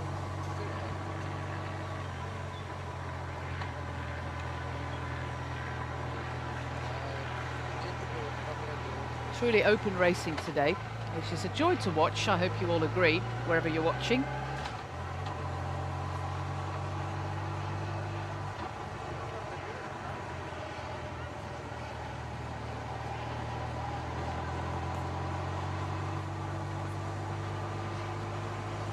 Is now coming down when Liane Lippert sets herself to the front. And this is of course an engine that you really like. Marlene Reusser there in third position. This is Axel Dubois-Prévost. Tim Lecourt just ahead of her. Franci Koch in this group, Caluori, Elisa Longo-Borghini.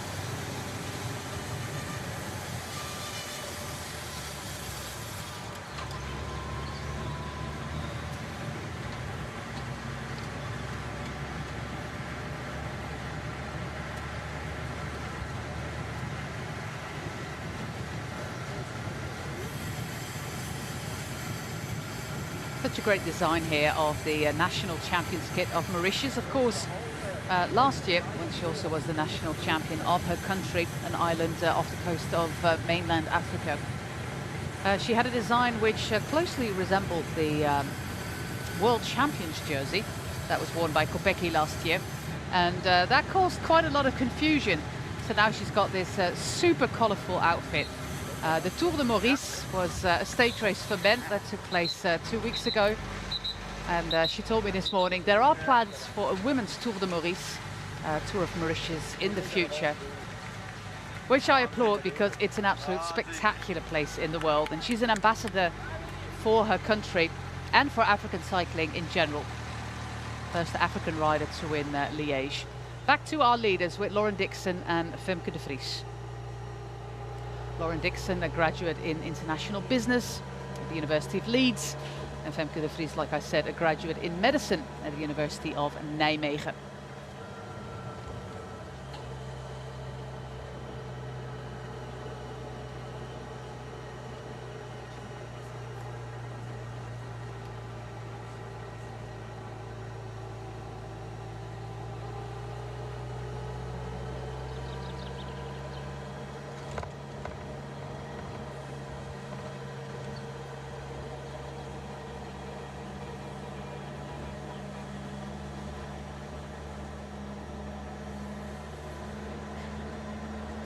Yeah, some of the course is newly asphalted and some of the course is quite rough, as we can see here, with a lot of holes, a lot of very rough surfaces, as we can see from the shot here of Urška Sigard, who, yeah, really lost touch with the first two riders on the descent. We know that she knows that she's not the most courageous of descenders, and now the gap is going up to 30 seconds. It will be hard to make her way back. We've got that short climb in Montagna and Valtellina coming up, but she's evenly matched in climbing skills with Dixon and de Vries. And it shows yet again that you can also lose a race on a descent, and you can win a race on the descent, like we saw in the Giro just a couple of weeks ago, but that stage won by Zélia Chéry.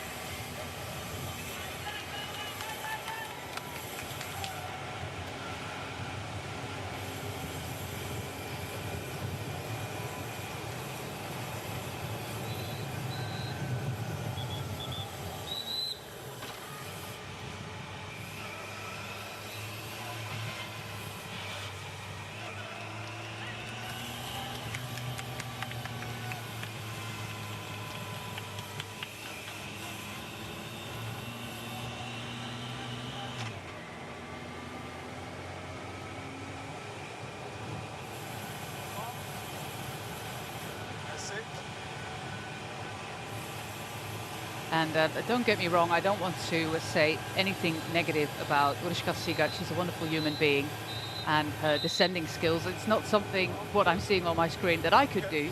But if you compare it to Lauren Dixon with her past in mountain biking, if you compare it to Femke de Vries, there is a difference, and it is very clear that this is not the first time she's losing a race on the descent, and she knows it.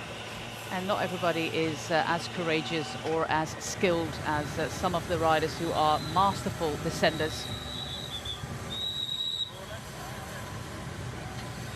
And I don't want to take anything away from the talent and skill of all the riders in this group that far exceed most of us watching here, including myself.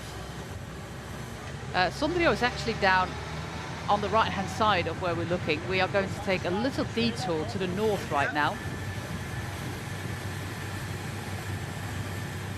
to the town of Aquino, and there we are going to going down again. There we go, you see Sondrio at the side of the road.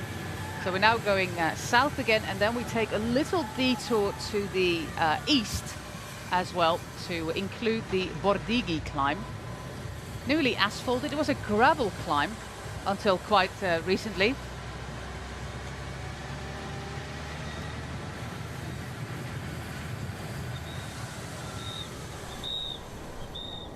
This is the castle of Grumelo. They added they do add in these sounds of birds of prey, I've been told. Although there are plentiful here, I'll tell you that.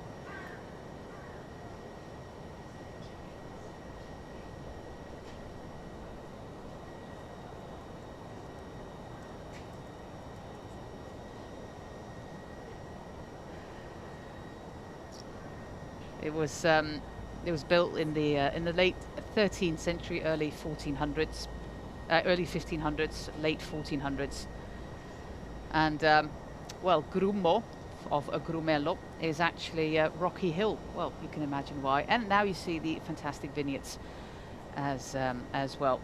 The watchtower there, the eastern part is for defense, and the western part was the residential building.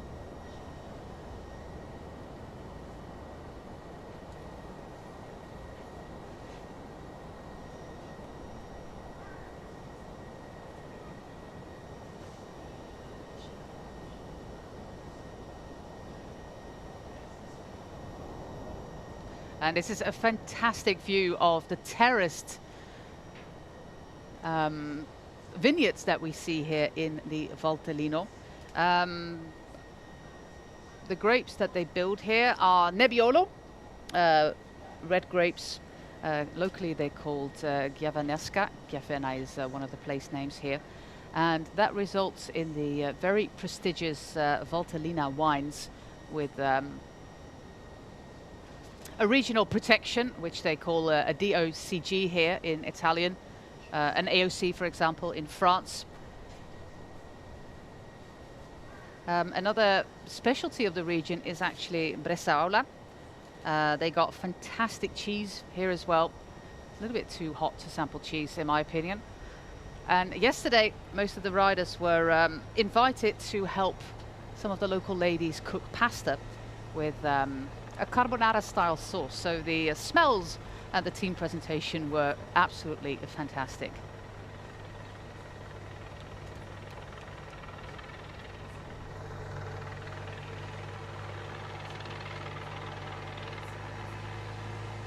Our two leaders still have 46 seconds. Femke de Vries in yellow, and in black is Lauren Dixon, the rider from Scotland.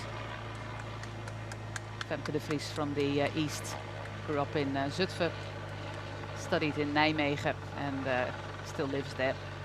Some more gels there.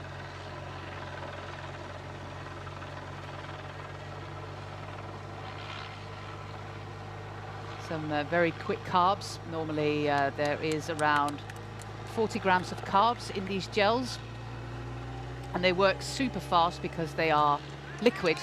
They are quickly absorbed into the bloodstream and give you a quick boost. Quite often there's some caffeine as well in these gels. You also have what they call fruit cubes or fruit gels, which have a little bit more of a solid foundation where you need to chew, although these turbo gel cubes, you can actually inhale them as well. But yeah, it's all about quick sugars with the perfect 1.08 ratio that helps the riders to absorb these carbohydrates as fast as possible for these final 15 kilometers to get the energy for the Bordigi climb. This is the uncategorized climb that we have. Also not easy, but it doesn't result in any points towards the Queen of the Mountains classification.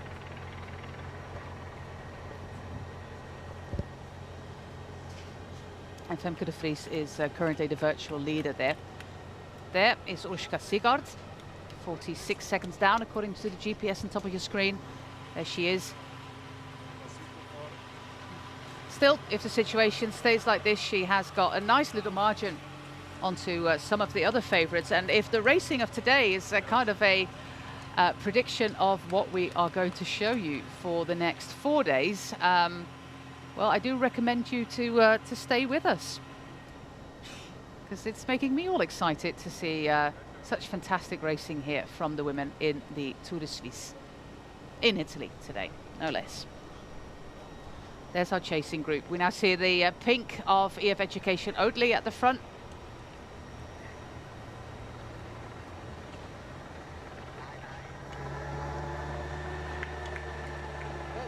Lucada Bauernfeind is there as well for Lidl Trek. Steffi Heberlin has got a teammate there in Nienke Finke. Galen Swinkels there with Elisa Longo Borghini, who won that fantastic final stage in the Giro d'Italia after, yeah, another season hampered by a lot of bad luck for the lovely Elisa Longo Borghini. But will 14.4 kilometers be enough to close down the gap? I do think that our riders will, our riders at the front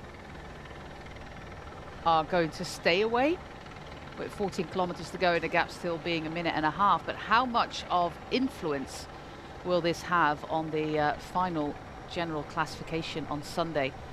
Mind you, we've got very hard stages to go. This is the second hardest stage. The big one is on Sunday. And then we've got that time trial, of course, which is going to be very important as well. It's not over, far from it.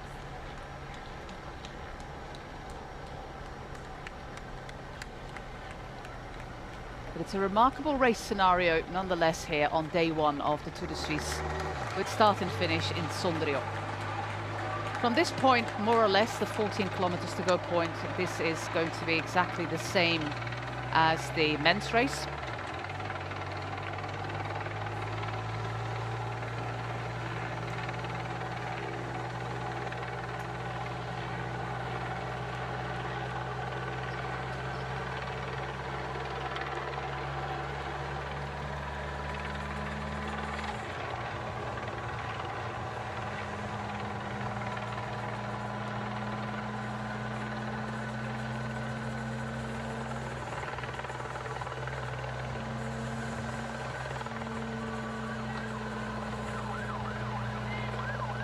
It's Axel Dubois-Prévost currently at the front of the bunch.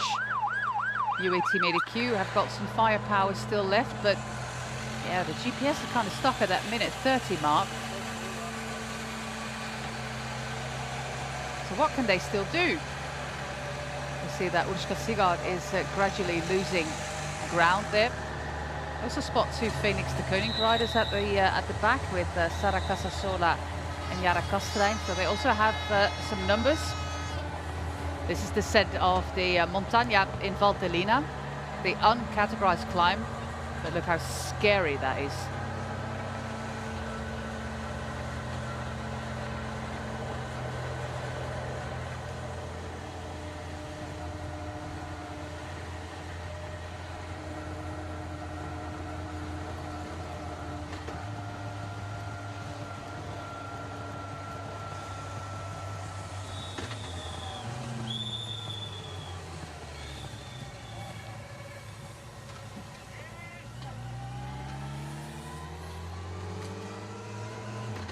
Now we're going down to the valley again.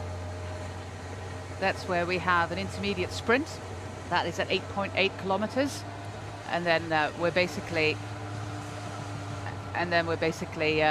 going straight up again onto these wine terraces with that Via Inferno, that hell road, translated from Italian to Bordighi. And after that, we just have 4.3 kilometers to the line here in Sontrigo.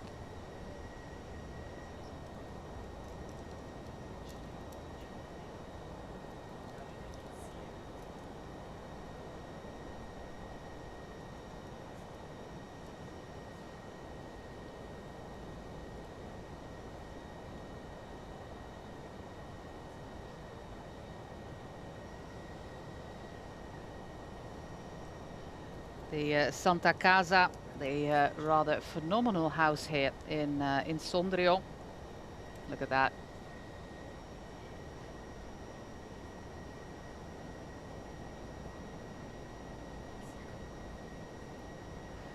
Official name is Santuario di Nostra Signora di Loreto, but they just call it Santa Casa, which means holy house.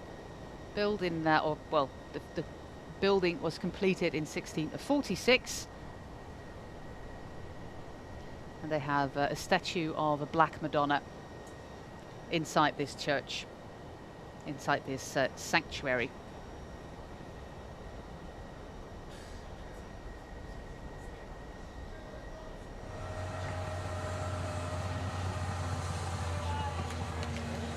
Back to the front, the gap is coming down just marginally as Femke de Vries is truly attacking this descent, which is giving me a small idea that she might be doing exactly the same on the descent of the Bordighi, of the Via Inferno. They were quite far away, or they were 20 minutes away from here with the hotel, but they didn't do a recon of this finale.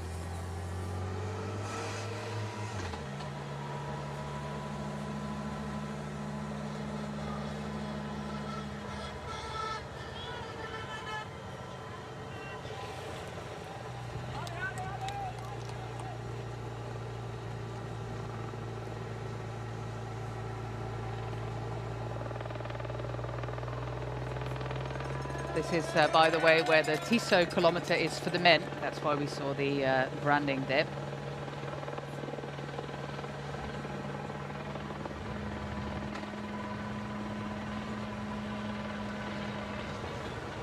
I don't know if you can pick up the sound here at the finish line, but they're doing a very loud "We Will Rock You" impersonation at the moment.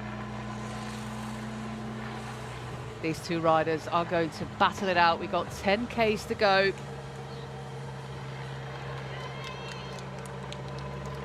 Got that intermediate sprint coming up.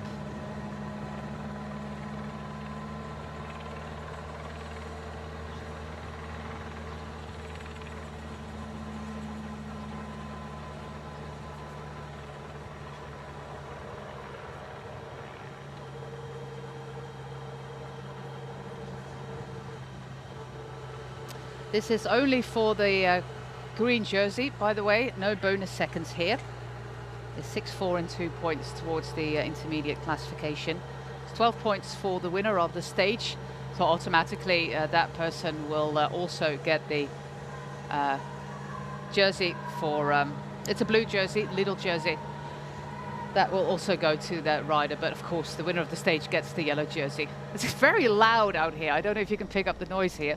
This is that intermediate sprint. Sigard is over a minute down at the moment, which means that she will probably be reabsorbed by the peloton, which is down to around 20 riders. There they go at the moment as we are approaching the Via Inferno, the road to hell.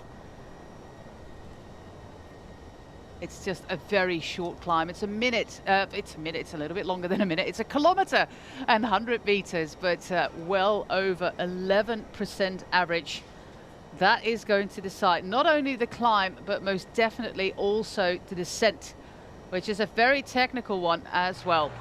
And there we go back into Sondrio, which is both the name of the province and the city here. 21,000 inhabitants only, which makes it one of the smallest provincial capitals of Italy. We're all the way up north, quite close to Switzerland.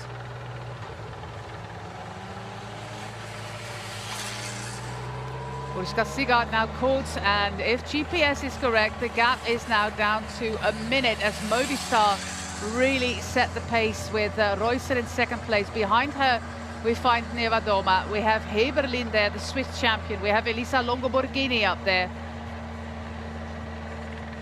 Franchi Koch together with Juliette Berthet. Sarah Van Dam is there as well for the Visma Lease bike team. Bauernfeind for Lidl Trek. Kaluori and Lichti for the national team of Switzerland. Sigard and Lecour for AG Insurance Soudal. Kerbaul and Dubois-Prévost of EF Education Oatly. Talita de Jong there for Human Powered Health.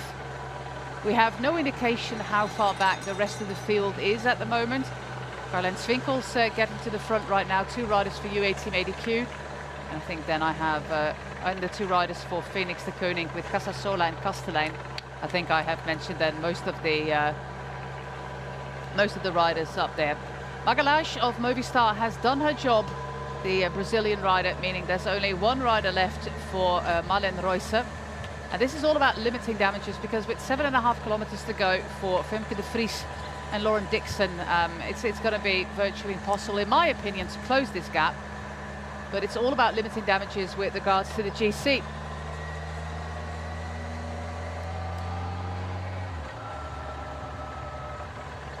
Neutral car behind the breakaway is now asked to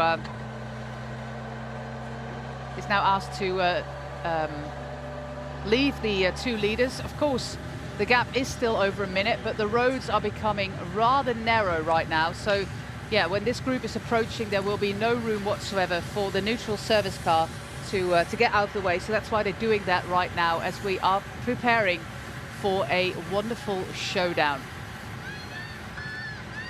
I think our two leaders, De Vries and Dixon, are going to battle it out. It could be the very first professional win for Lauren Dixon. It could also be the very first professional win for Femke De Vries.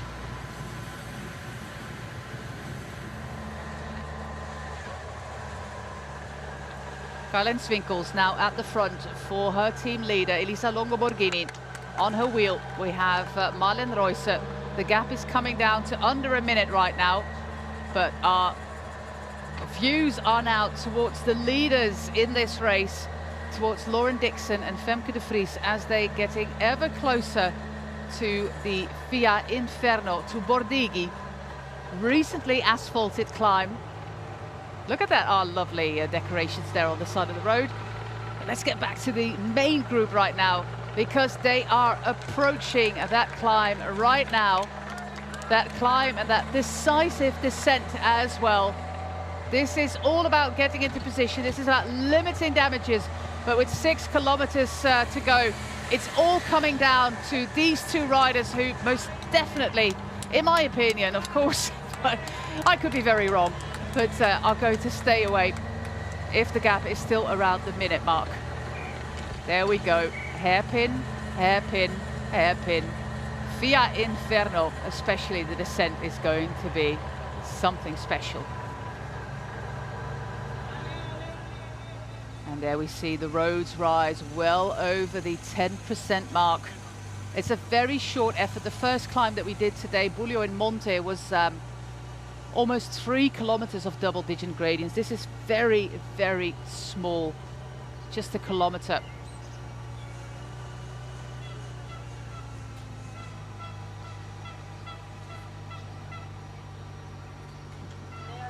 The gap is still holding at that minute mark as they are a kilometer away from the Queen of the Mountain points. Femke De Vries is currently leading that with 8 points, and Lauren Dixon in second position right now, meaning that Femke De Vries at least has got herself 1 jersey, and that is the jersey for the best climber. But of course she's going for another yellow jersey, something that she hasn't worn before. Here we have the stats. It is so incredibly steep. There goes Nienke Finke off the back of the ST Works Pro Time team. But let's get back to the front right now. We have to know what's happening between Dixon and De Vries. Of course, it's a fight against a fight, a fight between two groups.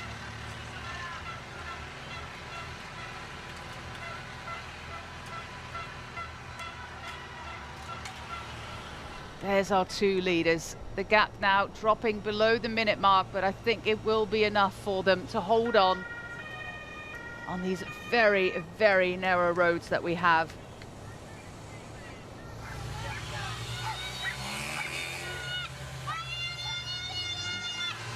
A nice cadence there by Femke De Vries. 5 kilometers to the line. We are going to pick up those points. Then we stay. Well, we don't start the descent straight away. We stay a little bit on this plateau. We're only 400 meters above sea level, by the way. The valley is around 250. Femke De Vries, she's going for those points. Final 200 meters of the climb, and then that descent, and about 2 kilometers, 1.5 even only, of flat roads here into Sondrio. There's one corner coming up at around 400 meters to go.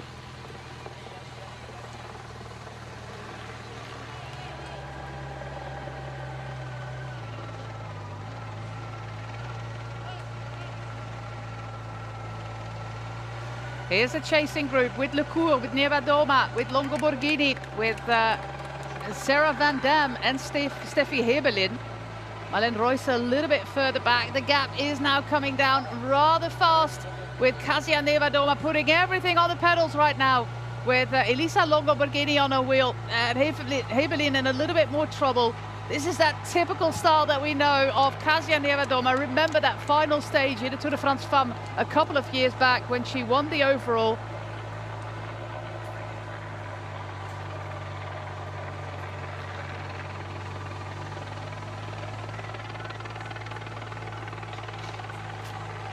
"30 seconds at the moment. They're on top of the climb. Femke de Vries picks up those points. They stay on this plateau for just a little bit longer. And now the cars have to move up. The gap is coming down rather fast right now. Marlene Reusser keeping her own pace as always. And Kasia Nevadoma getting across the top now in third position. This is just a little bit over 30 seconds right now.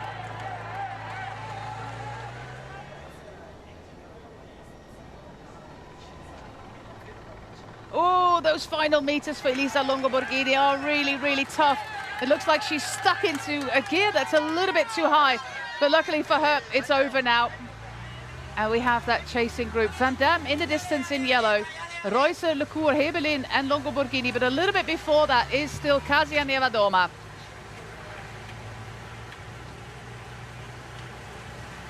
Situation with just 3.4 kilometers to go. We still have our two leaders with Lauren Dixon and Femke de Vries. We have Kasia Nevadoma about 25 seconds down. And then a group here with Van Dam, with Reusser, Lecour, Hebelin and Elisa Longo Borghini. That is the situation in this first stage of the Tour de Suisse in Valtellina, the valley of the River Adda, in the province of Sondrio, in the region of Lombardia.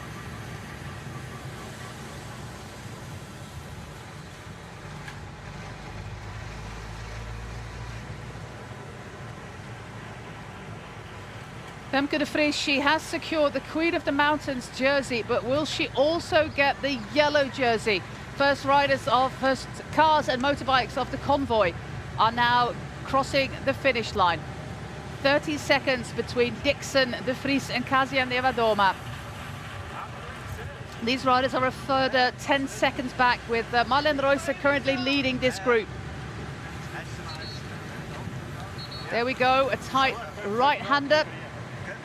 And then the fast part of the descent is happening right now. Nevadoma is there on the horizon, basically. But we still have those two riders up front. Two riders who could get their first professional win.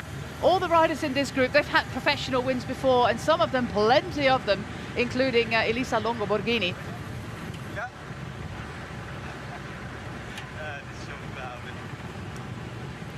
But it's happening at the front right now with Lauren Dixon and Femke de Vries. There's so many things happening that we really have to decide what they are going to show you. The TV director has to make all these choices. What are we going to show you? This group is going to catch Kasia Nevadoma right now. We also have the return of Cédrine Kerbol.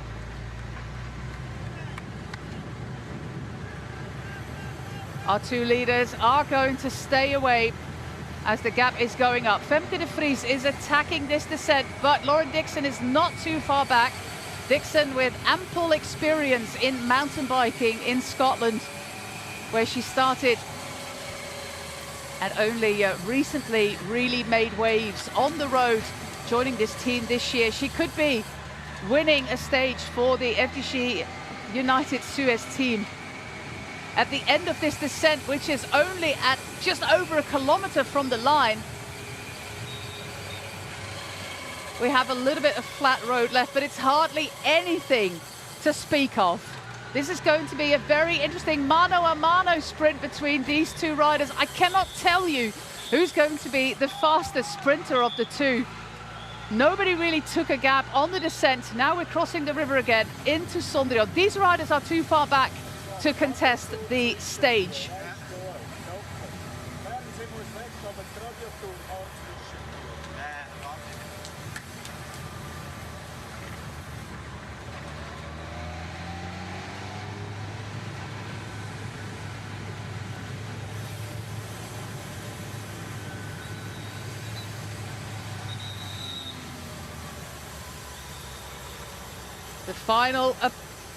The final kilometer is approaching.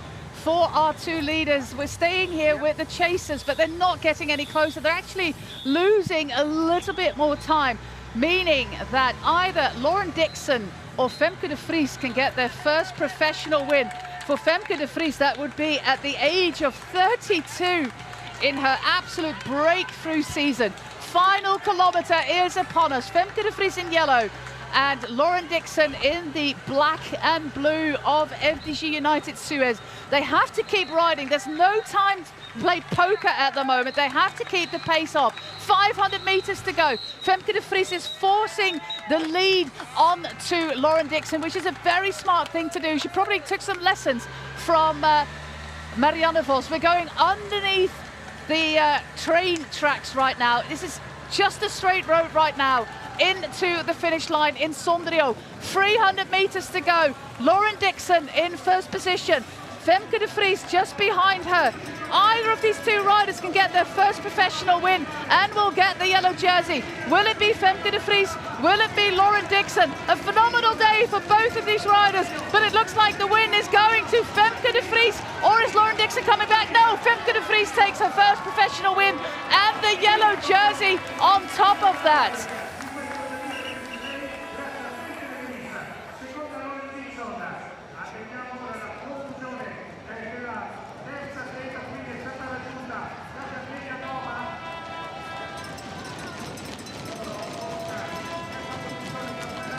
Sigrid Kerbol in third position, and then that sprint.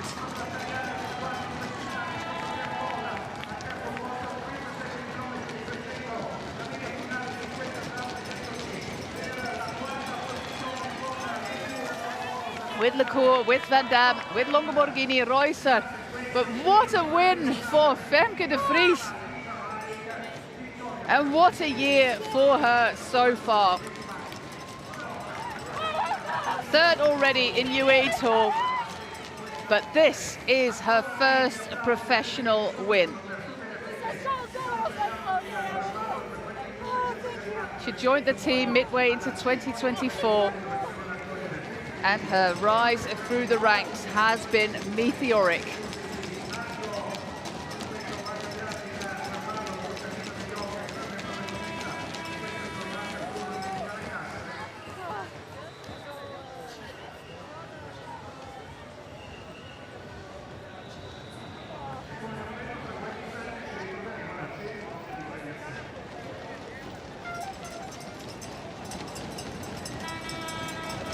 Jesus Sigard along Sara Casasola.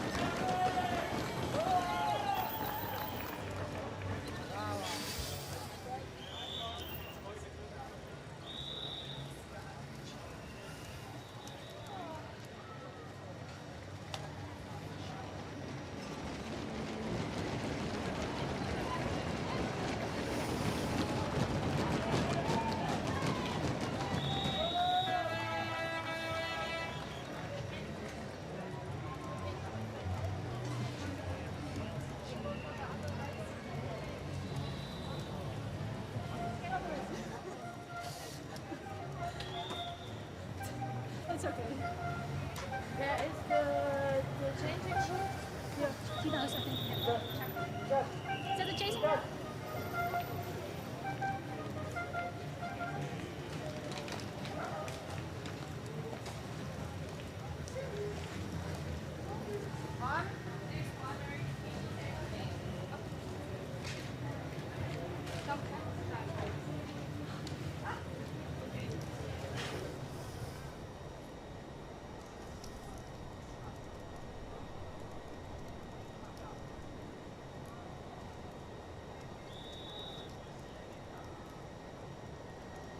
What a race, what a race.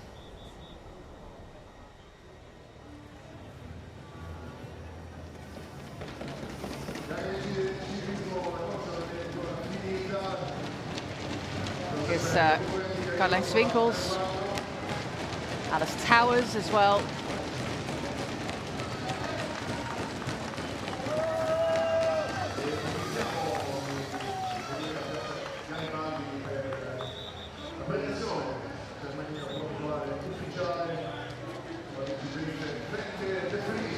See how hot it has been out there for the riders. And it's only getting hotter throughout the rest of the week. This is a fantastic view of what this valley looks like. The river Adda in the middle that made this valley happen. Over 300 meters long, actually, the river. And then the vineyards, the rugged mountains on both sides, and even some snow-capped mountains in the distance. Tomorrow we go to Switzerland, to Locarno, and we'll do that with Femke de Vries in the yellow jersey. It's a stage that is considerably easier than what we have today. 105.6 kilometers, 2 climbs. One is called Vanji, and that is at 3.5 kilometers, 7%. Top of that climb is at 13.6. And then we have the Via Concilio Mezzano, and that is 1.4 kilometers at almost 9%. It comes at 8.3 kilometers from the line. Completely flat finish. Considerably easier than what we have today. And I think we need a lot of, the riders need some recovery from today. And us as viewers need a little bit of recovery as well, because what an exciting stage this was.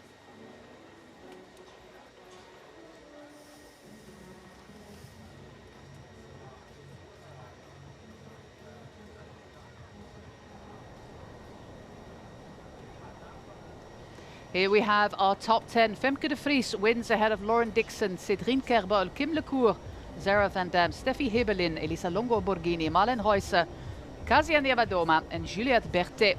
38 seconds between that group of Lecour, Van Dam, Hebelin, Longo Borghini, Reusser and Nievadoma. That should be feasible with the time trial still to go. Berthet losing a little bit more than that.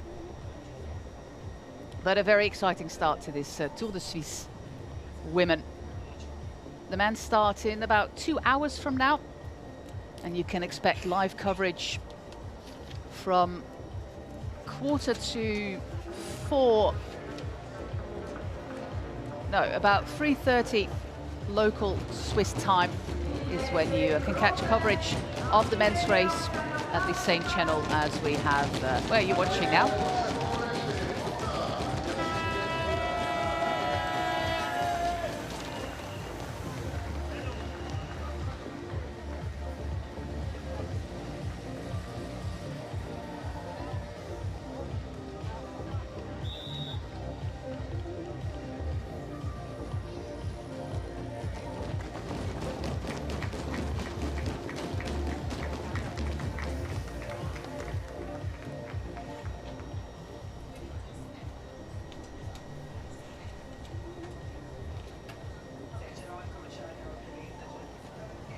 And the GC, of course, with the bonus seconds taken into account. Femke de Vries is our yellow jersey. Lauren Dixon at 4 seconds. Kerbol in third. And then, of course, the rest of the top 10 as we have seen them cross the line today. De Jong, Dubois, Prévost, Latimier, Caluori, Kastelein, Bouwenfeind, Sigard, Casasola, Finke, Koch. Yeah, look at the time differences, already sizable, meaning that many riders could also just go on the attack on the stages to come. Because what have you got to lose? There's nothing tight about GC. Here we have Ariana Fontana, the local short track Olympian, superstar, world champion. Short track speed skating I'm talking about. She is from Sondrio, flagging the riders for this stage. From Sondrio to Sondrio, 108.9 kilometers for the day. This is the first of the 3 climbs, and the majority, or basically all the elevation, 1500 meters of elevation today, came in the second half of the climb. Steffi Hebelin picking up the first mountain points of the day. And in 4th position, we already spot Femke de Vries there in that yellow jersey. And after that climb of Buglio in Monte, which was well over 10% average for almost 3 kilometers, we had this group of originally 12 riders, with Carlijn Swinkels picking up the seconds at the Tissot kilometer. Peloton at this point still quite close, but not a lot of action coming from that group.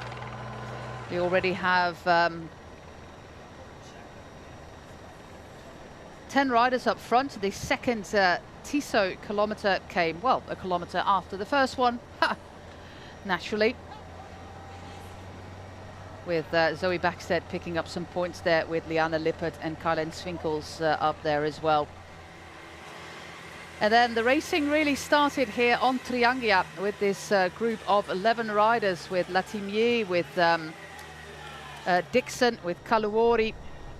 And then the group became smaller and smaller and was whittled down to just 3 riders, with Femke de Vries in yellow, Lauren Dixon in the black and blue of FDG Suez United, and Urska Sigard. This is Talita de Jong, Lippert, Nienke Vinke, Latimier, Swinkels a little bit further back. But the gap of our 3 leaders, and later 2, because Urska Sigard got dropped on the descent, went up to well over 1:30. And these 2 riders, 26 and 32 years old, could start dreaming of their first professional victory. Urska Sigard about to be caught by the chasing group as we go on the final climb, called Via Bordigi, or the Via Inferno as it's called on the map. Femke de Vries, first rider across the top, meaning that she has got the lead in the Queen of the Mountains competition.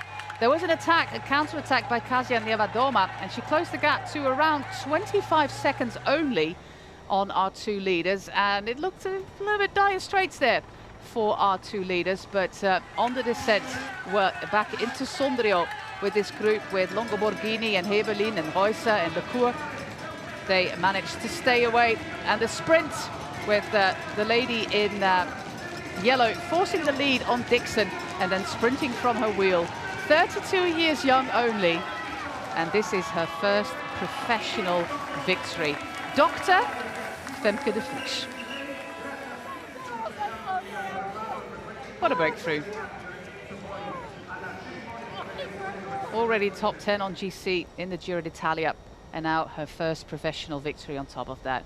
And a good start for the GC, although that time trial is going to be something else. Beautiful castle of Grumello, and now we're going to listen to Femke de Vries and her story of the day and of her first professional victory. Femke de Vries, congrats, first stage win here at the Tour de Suisse. How does that feel? Yeah, it's my first win in the UCI, so it's super special. I'm incredibly happy. Cannot believe it still. How did you experience the last couple of kilometers and the last meters here? Well, yeah, I was really scared for the climb. I was beginning the climb, I felt a bit of cramp. I was like, I never have cramp, but now it starts. And then I just committed. I heard the gap was getting smaller, so I thought I just have to go all out. And then I pushed Lauren on the front in the beginning, and then she started to sprint, and I was really patient and really proud of myself how I did that. And yeah, it's my first World Tour win, my first win, so yeah, incredible. Very well done. And how do you think tomorrow you will be wearing the maillot jaune? It's going to be very special for you. Super special, yeah, leader's jersey in a World Tour race. Yeah, but I have really good memories on this race also from 2 years ago. It was my first World Tour race with the team. And then I already did a 3rd place, and now this is, I really love this race. So enjoy tomorrow, good luck. Thank you so much. Yeah, she only turned pro a couple of months before the Tour de Suisse 2024. And as I mentioned before, her rise has been stratospheric. Shows that you can still dream and get the best out of yourself well into your 30s.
vince la prima tappa con partenza ed arrivo a Sondrio, un atleta che arriva dai Paesi Bassi per Team Visma, Elisabeth Femke de Vries.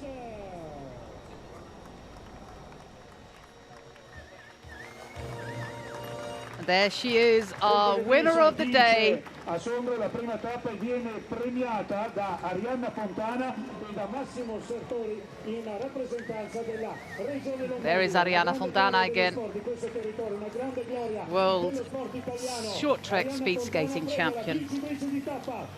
Fell short of getting Olympic titles this year because of the Dutch. What a day. What a day for Femke de Vries. All'atleta che arriva dai Paesi Bassi, che ha conquistato la sua prima affermazione stagionale in questa frazione inaugurale, premiata come abbiamo detto da Arianna Fontana e da Massimo Sertori in rappresentanza della regione Lombardia. Gli applausi di Sondrio sono ancora tutti per Femke de Vries in Visma Elisabeth.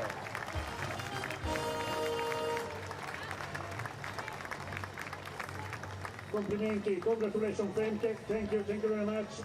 E tra qualche istante proseguiremo con la prossima premiazione. Yeah, she has some more podium presentations to come because she also leads the points classification and the Queen of the Mountains classification. She doesn't qualify for the best young rider though.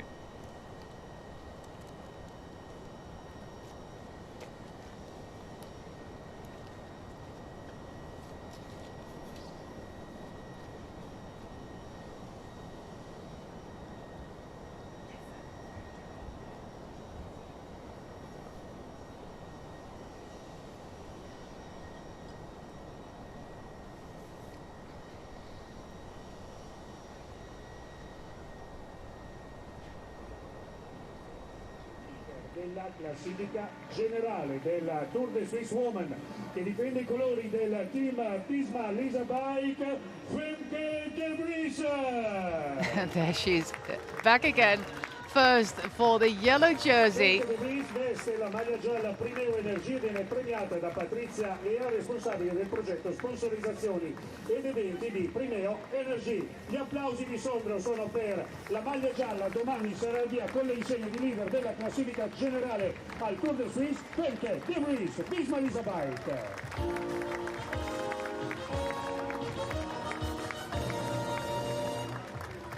Complimenti ancora a Femke de Vries e ringraziamo anche Patrizia Ea, responsabile del progetto sponsorizzazioni ed eventi di Primeo Energia.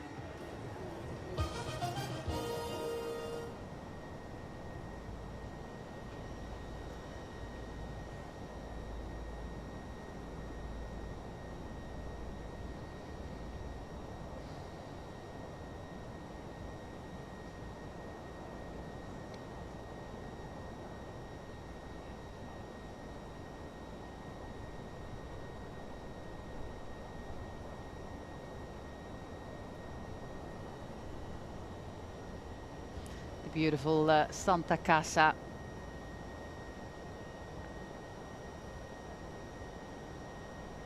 It really was a great grande partenza here in the streets of Sondrio. Alla premiazione della classifica a punti, la maglia blu Lidl va sulle spalle dell'atleta olandese per Team Visma Elisabeth. And there is the jersey for the points classification. That is blue. She won't wear that one. That one will be worn tomorrow by Lauren Dixon. Femke de Vries viene premiata da Gabriela Bux, CEO di Cycling Unlimited. Gli applausi sono ancora tutti per la portacolori del team Visma Elisabeth, che veste la maglia blu della Lidl, leader della classifica punti, Femke de Vries.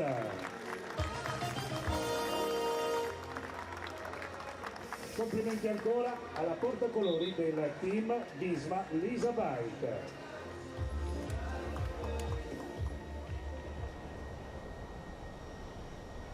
Here's the points.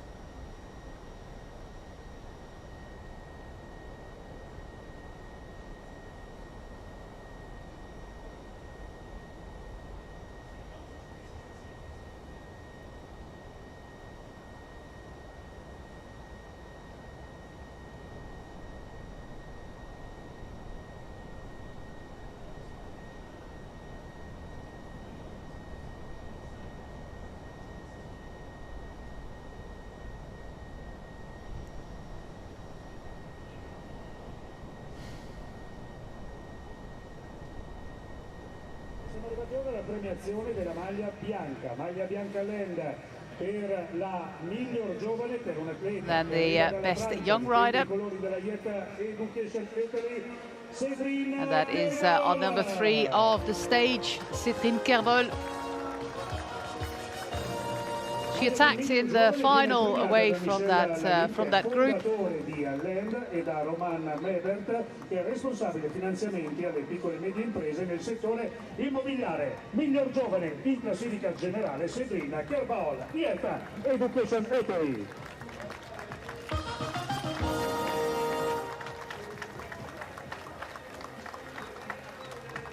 Complimenti quindi anche a Kervol, che ha concluso appunto in 10ª posizione la tappa odierna, la frazione d'apertura del Tour de Suisse, e ringraziamo Michel Laliba, fondatore di Allende, e Roman Mebert, responsabile finanziamenti alle PMI nel settore immobiliare di Lenda. Applausi per Cédrine Kervol.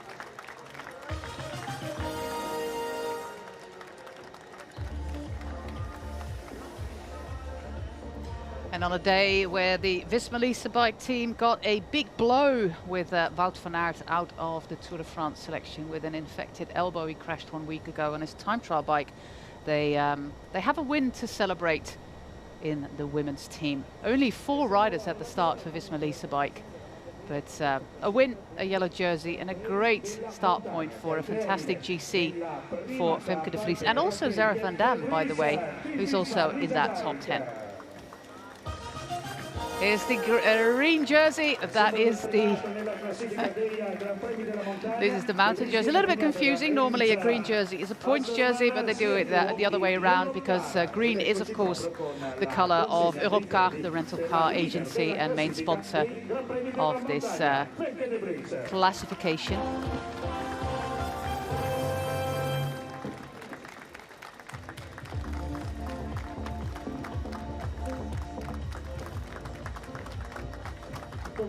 Complimenti ancora, Femke de Vries, che va a vestire. Thank you very much, congratulations Femke, e ringraziamo anche Heinz Hasselmann.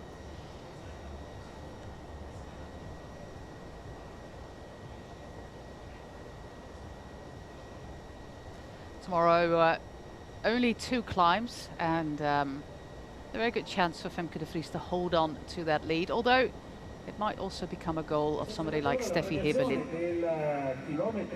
That almost concludes our coverage for today. We only have the Tissot kilometer and a watch on top of that for Liane Lippert.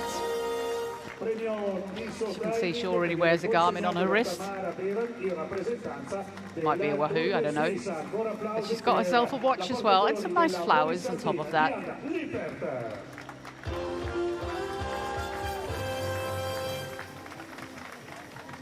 Complimenti, congratulations Liana, e ringraziamo Tamara Beran in rappresentanza del Tour de Suisse. Meaning the only thing left for me to discuss with you is a preview of tomorrow's stage.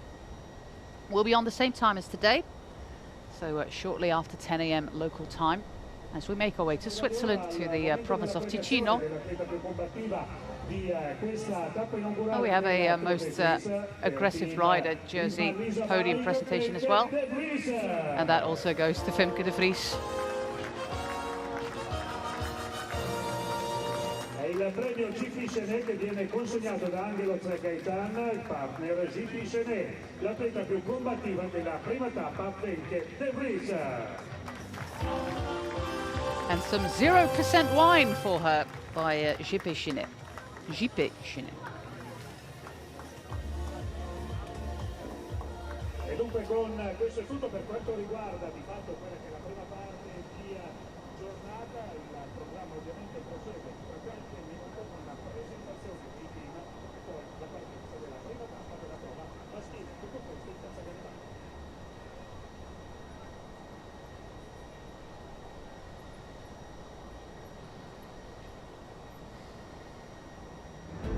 And this is stage 2 from Locarno to Locarno, because we have start and finish towns are all the same this week.